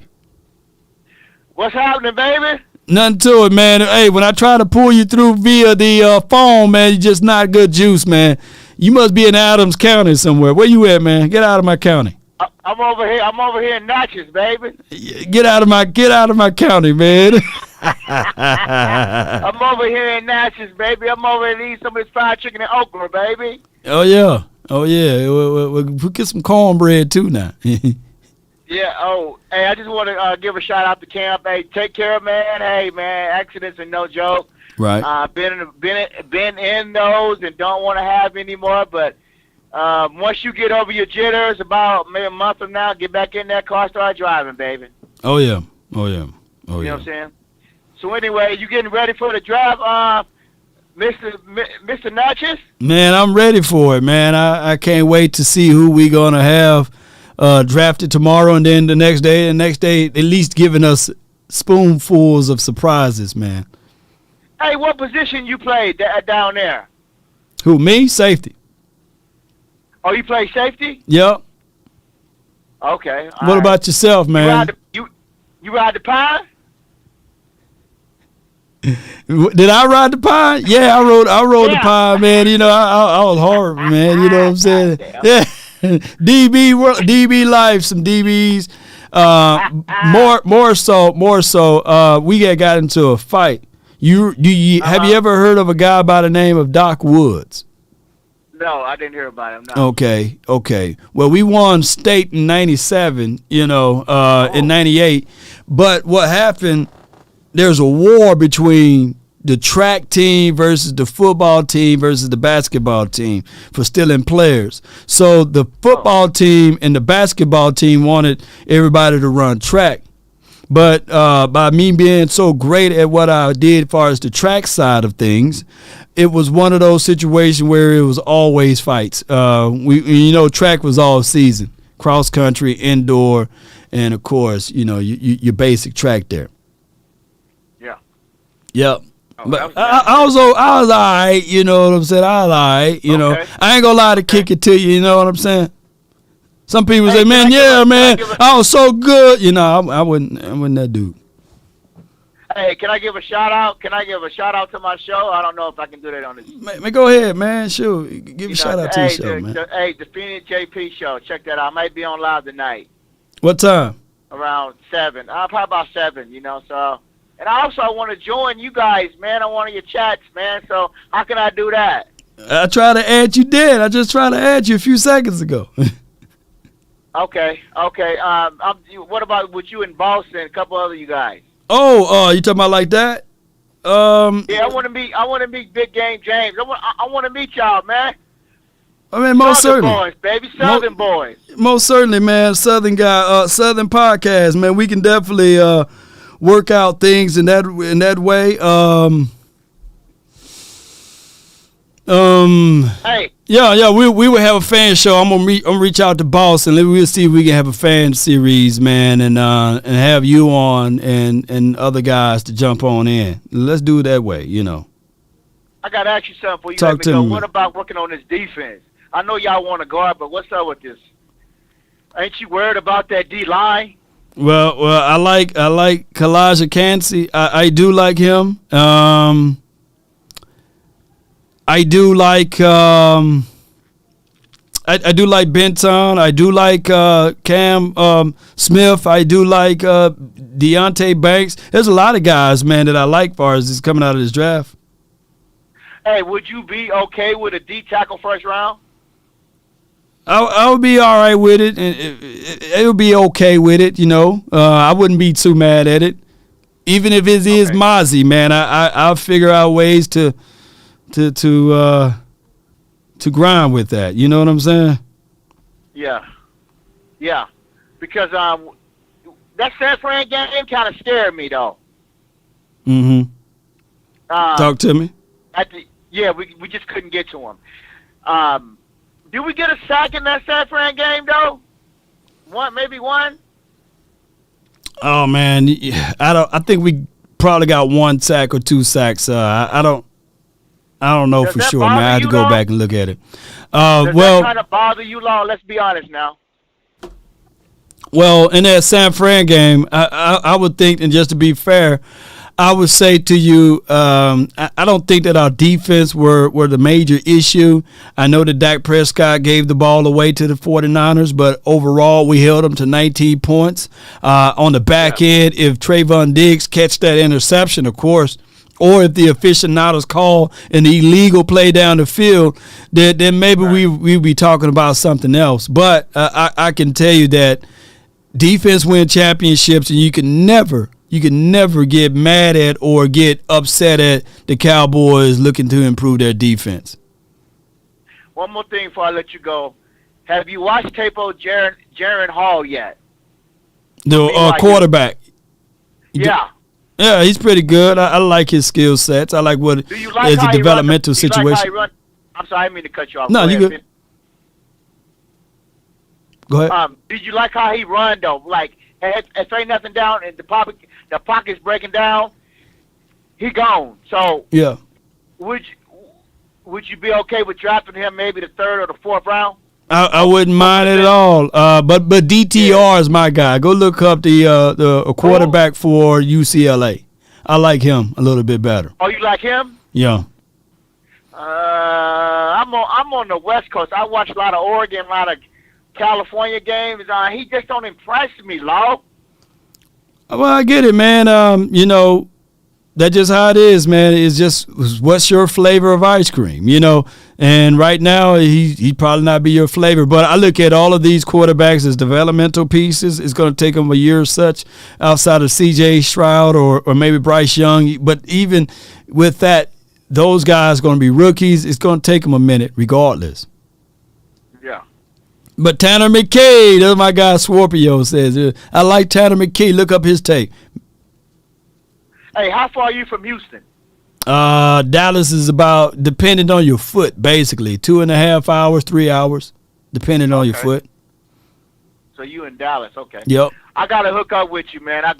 When I come down to Houston, my sister lives down there, and she lives downtown, but I got to hook up with you. We got to go out and get some of that Q, order some of that catfish, baby. No doubt, man. I appreciate you for calling in, JP. Hey, man, I love you. Brookhaven in the house. Stay out my backyard. Panthers, Brookhaven Panthers. Man, we used to run through Brookhaven, man, but I appreciate you. Brookhaven Panthers, baby. Shout out to you, JP, man. Yes, indeed, man. They used to have Coach Knight out there in Brookhaven. I see that we got Doc Woods Jr. in the chat, man. I didn't know you follow the channel. You might know my brother Bente and Kelly, fam. He said that he's the son of Doc Woods, and Doc Woods a legend, man. And Doc Woods stories. Where you at, fam? I'm looking for your name and stuff. But you know, Doc Woods was a Henry Doc Woods II, Dallas, Texas. I see you, fam. It's a pleasure, man, of knowing that we got the son of Doc Woods in the chat, who we all can say, man, if it wasn't for Doc Woods, you wouldn't be getting this athletic version of me. You know what I'm saying? He said, my father won 19 track state championships. He's a legend. Yes, indeed. Doc Woods, man, my goodness, man. It almost brings tears to my eyes just talking about him, because he was a guy that was a very important to my life and growing up and things like that. And just being for who he is and what he brought to the table. Now, I know this is a real younger version of me right here, but I'm going to show y'all a picture of me. I was, to me personally, I was a better track player, basketball player, football player, you know. But here it is right here. It's the older version of me, or a younger version of me, right? Y'all see me. And don't y'all be saying, hey, he look like Bo Claiborne. Don't y'all do me like that, man. Don't do me like that.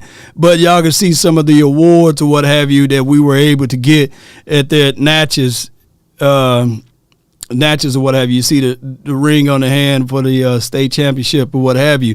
And it is what it is. Bulldogs. Yes, indeed. Woods, I'm talking.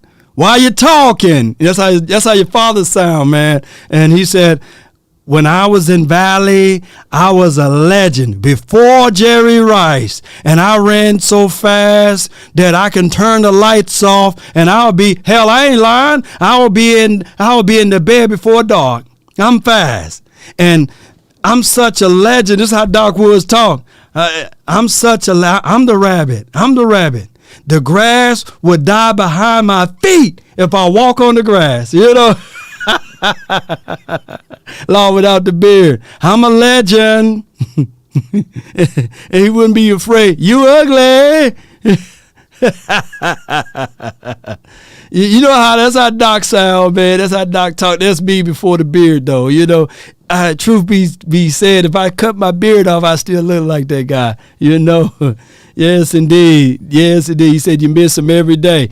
I feel you. He got his name, so you look, your name, and your dad. He wasn't easy to get along with, though. No, he would be so mad. He would be so mad when you lose on the track meet. Remember going down there through Woodville. And just a quick storyline right here. Going down through Woodville, we used to tear up some Woodville, but he wanted to win a certain type of way. And if we didn't win a certain type of way, he'd take us to Wards. Remember Wards? let me know if you remember Wards, Henry, Doc Woods, you know. He'd take us to Wards and he would say, all right, I want 24 burgers. No ketchup, no mustard, just meat and bread. He used to say, just meat and bread. Coach, I want some ketchup. No, you'll forever be needing ketchup. That's why you're running slow now. Coach used to be crazy, huh? You know, but I do look like an R&B singer from Matt Batten. Yes, indeed, boy. Yes, indeed. Woody Hicks Relay. Yeah, Woodville. I still got the record in Woodville, though. I don't think that nobody got that one for that 3.1 mile in 1743. Yeah, 17 minutes and 43 seconds. I got that Woodville mile, 3 mile race record. And I know it was Woodville, Mississippi, but man, boy, we were running. I would see Keon Meriday was right before me. And I was trying to beat all of his records, but shout out to Keon Meriday and all of those boys, man. Greg Carter, Bente Thomas, Kelly Thomas, all of those guys, man. And y'all see me right there. Y'all see me, man. Run. every time I go live, man, I be thinking of him. He had that bullhorn. Coach would be sitting on that doggone golf cart, and he would hear him. We would run the Natchez Trace, and he'd be like, run. Boy, you bringing back too many memories, Doc. But I appreciate y'all so much, man. Mary Day was a good one. Yeah, Mary Day was a good one. Yes, indeed. Especially on that 800. Yeah. So Beast Mode said Lala look like he's in front of Keith Sweat album. I don't know what made me. This is Bill Bean photography too. If you from Natchez, y'all know who Bill Bean is, man. Law looked like he was Omar on Juice. I was fast. I was a 4.4 guy. I wasn't a 4.3 guy though. I definitely wasn't a 4.3. And y'all see a little of that beard hair growing down on the chin a little bit. Yeah, I had shaved every day to get that point right there. I was shaving every day during that time frame. Yes, indeed. It's over 25 years, 20 years ago. It's a long time ago, man. Yes, indeed, y'all. You know, Matt Batten, Marcus. Yes, indeed, y'all. But it was always a pleasure, man, talking to you guys and going over storylines. I hope Cam is all right. I hope you guys all right. Tomorrow will change for the good. Yeah, y'all see that basketball? I got that one basketball trophy down there, man. Doc didn't like us doing other sports. He knew we was good. Doc loved winning, man. And Doc loved winning. He didn't want us to play football, basketball. We had to sign all type of waivers. They were fighting each other. Doc almost got into a fight with Coach Holder. And Coach Holder, get out of my gym with them shoes on. What gym? This is my gym. I'll break your back. But that's the reality of it, ladies and gentlemen. In the words of Doc Woods, why does the smoke follow you? The smoke follow you because you are on fire. Maybe you're doing things too wrongly. And you got to look at life just like biting into an orange. He would tell me, if you bite wrong, it tastes nasty. If you bite wrong, it would taste nasty. You got to be patient. You got to be patient. You got to split it. Peel the orange. The nectar is in the inside, you know. And y'all already know what he's talking about. You got to be patient with it, you know.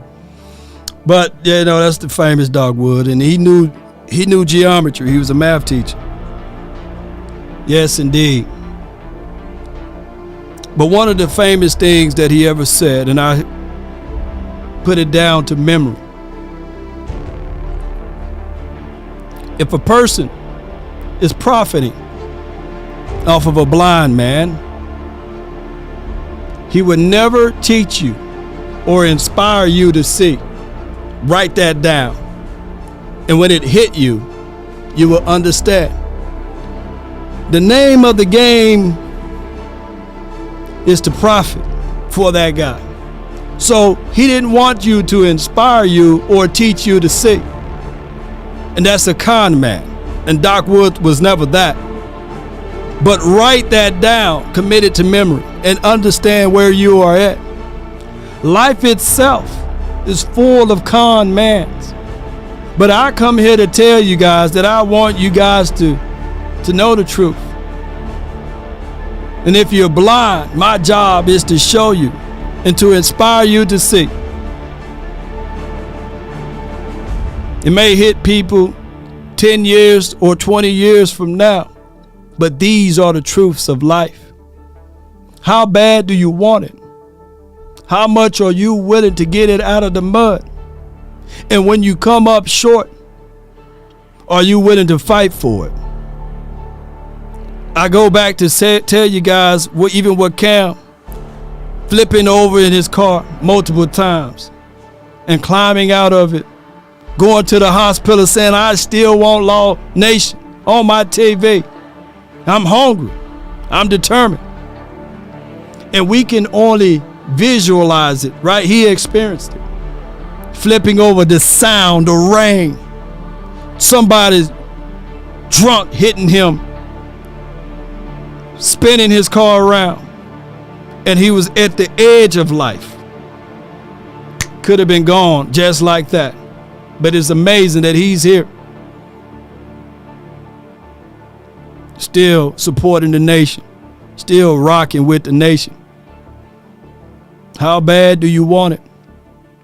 If you want a thing bad enough to go out there and fight for it, to work day and night for it, to give up your time, your peace, and your sleep, if all of your desires of it makes you quite mad enough that you don't get tired of it, and it makes you all hold everything tawdry and cheap, if life itself seems empty and useless without it, and all that you scheme and dream is about it, if you will gladly go out there and sweat for it, fret for it, or plan for it, and lose all terror of your mind, if you would simply go after the thing you want with all of your capacity, strength, and sagacity, with faith, hope, and confidence, and stern pertinacity, if neither cold poverty or famine shall fade, or sickness of your body or brain can turn you away from the thing you want, if dogged and grim and besieged and beset with the help of Almighty, guess what?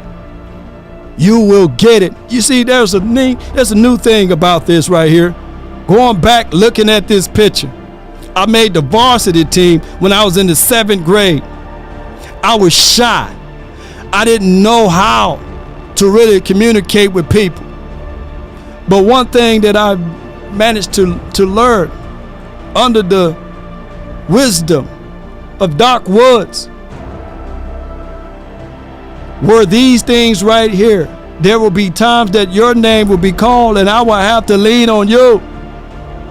And the craziest thing of it all, me being shy and timid, me being on the varsity team as such, the youngest guy, with my brothers who was already there, they all was behind me, rooting for me, continue to grind, continue to push it. And I've won. I was successful. I was able to achieve. But most importantly, when I wanted to give up dead, Coach Wood said, how hungry are you? Your brothers was able to do it. And just because you're young doesn't mean that you can't. Continue to figure out ways to win. We got programs and everything else to achieve your ultimate goal.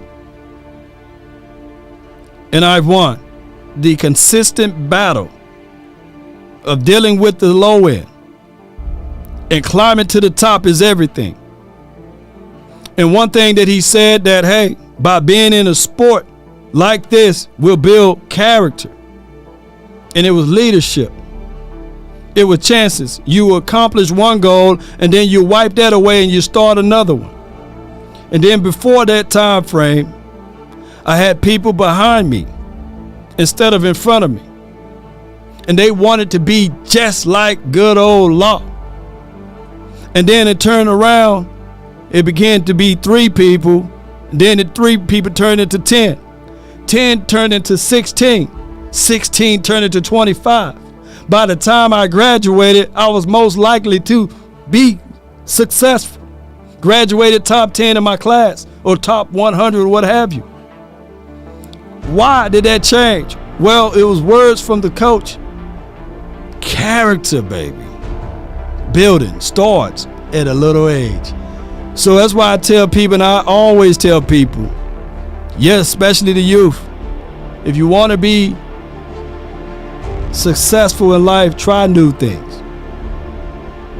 When the end comes for me, let it find me conquering a new mountain, not sliding down an old one. Also, ladies and gentlemen, playing sports build character. It absolutely do. It builds character. So when you were shy at one time, now you are able to speak. And the only way you're able to do that is through wisdom and understanding and knowledge of the game. I really appreciate you guys. I hope you guys have a wonderful time out there for the rest of the remaining parts of your day. That's been my time. I really thank you all for yours. And remember, one way or another, that's what my mom told me. Let's get it. One way or another, that's been my time. I really thank you all. DC for life. Let's go. Damn. Let's go. Let's get it. Whoa! Give me my theme music.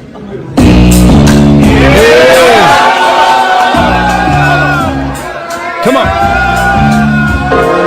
Let's go. Always a pleasure. Roll those credits.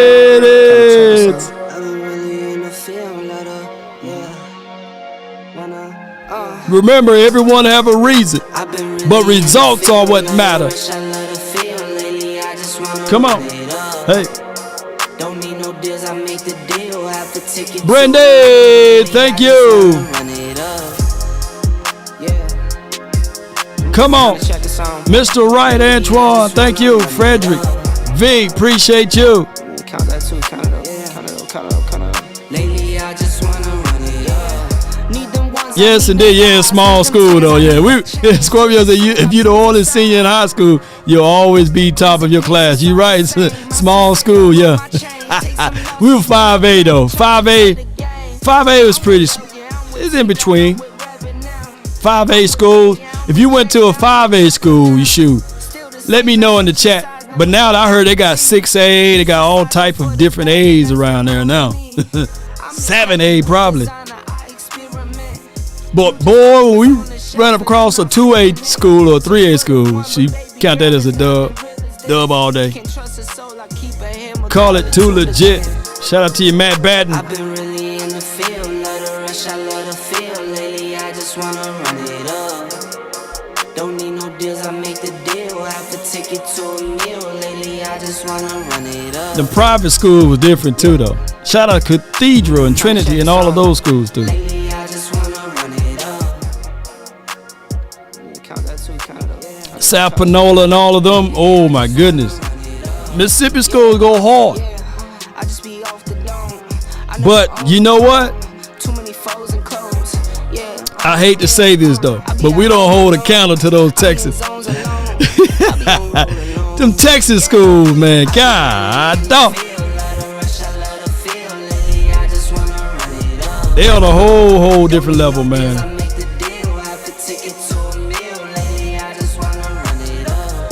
I was out there in North Texas, over there where they got like Frisco and all that. I was like, is that really your high school? That's where y'all play football at? They're like, yeah, you know.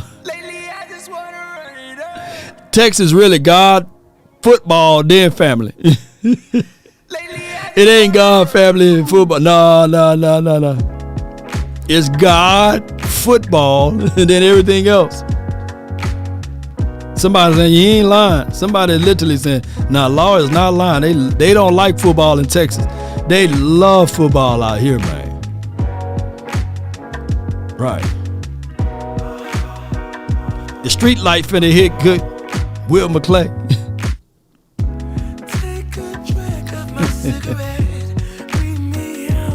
Scorpio said, law is football, church, and then family. Yeah.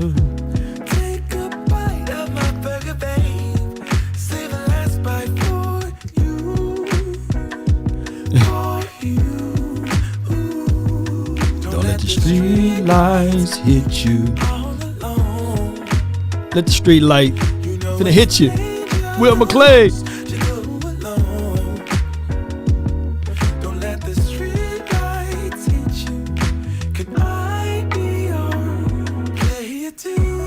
Somebody said that law Claiborne. Matt Batten says Texas is God, football, and then family. Yeah, they put God first out here though. For real. They would say a prayer for you and still throw them hands at you. If you think I'm lying, you walk through Oak Cliff, that's a church on every corner.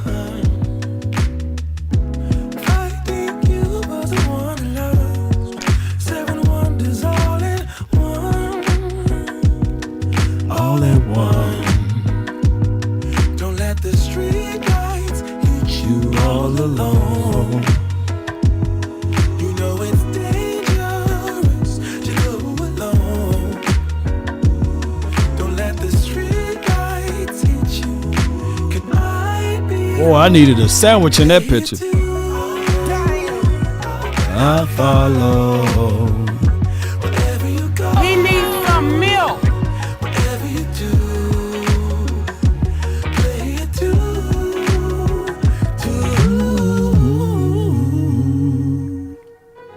If a paper crane can fly, then forever doesn't feel that far.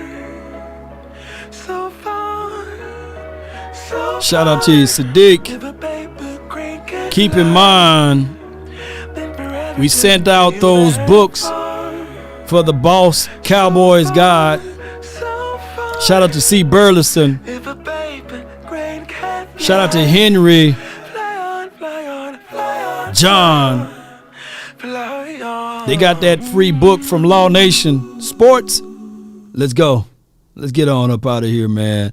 And shout out to my guy, Boss Cowboys Sports, for that book. Let's go. We out. DC for life. Salute.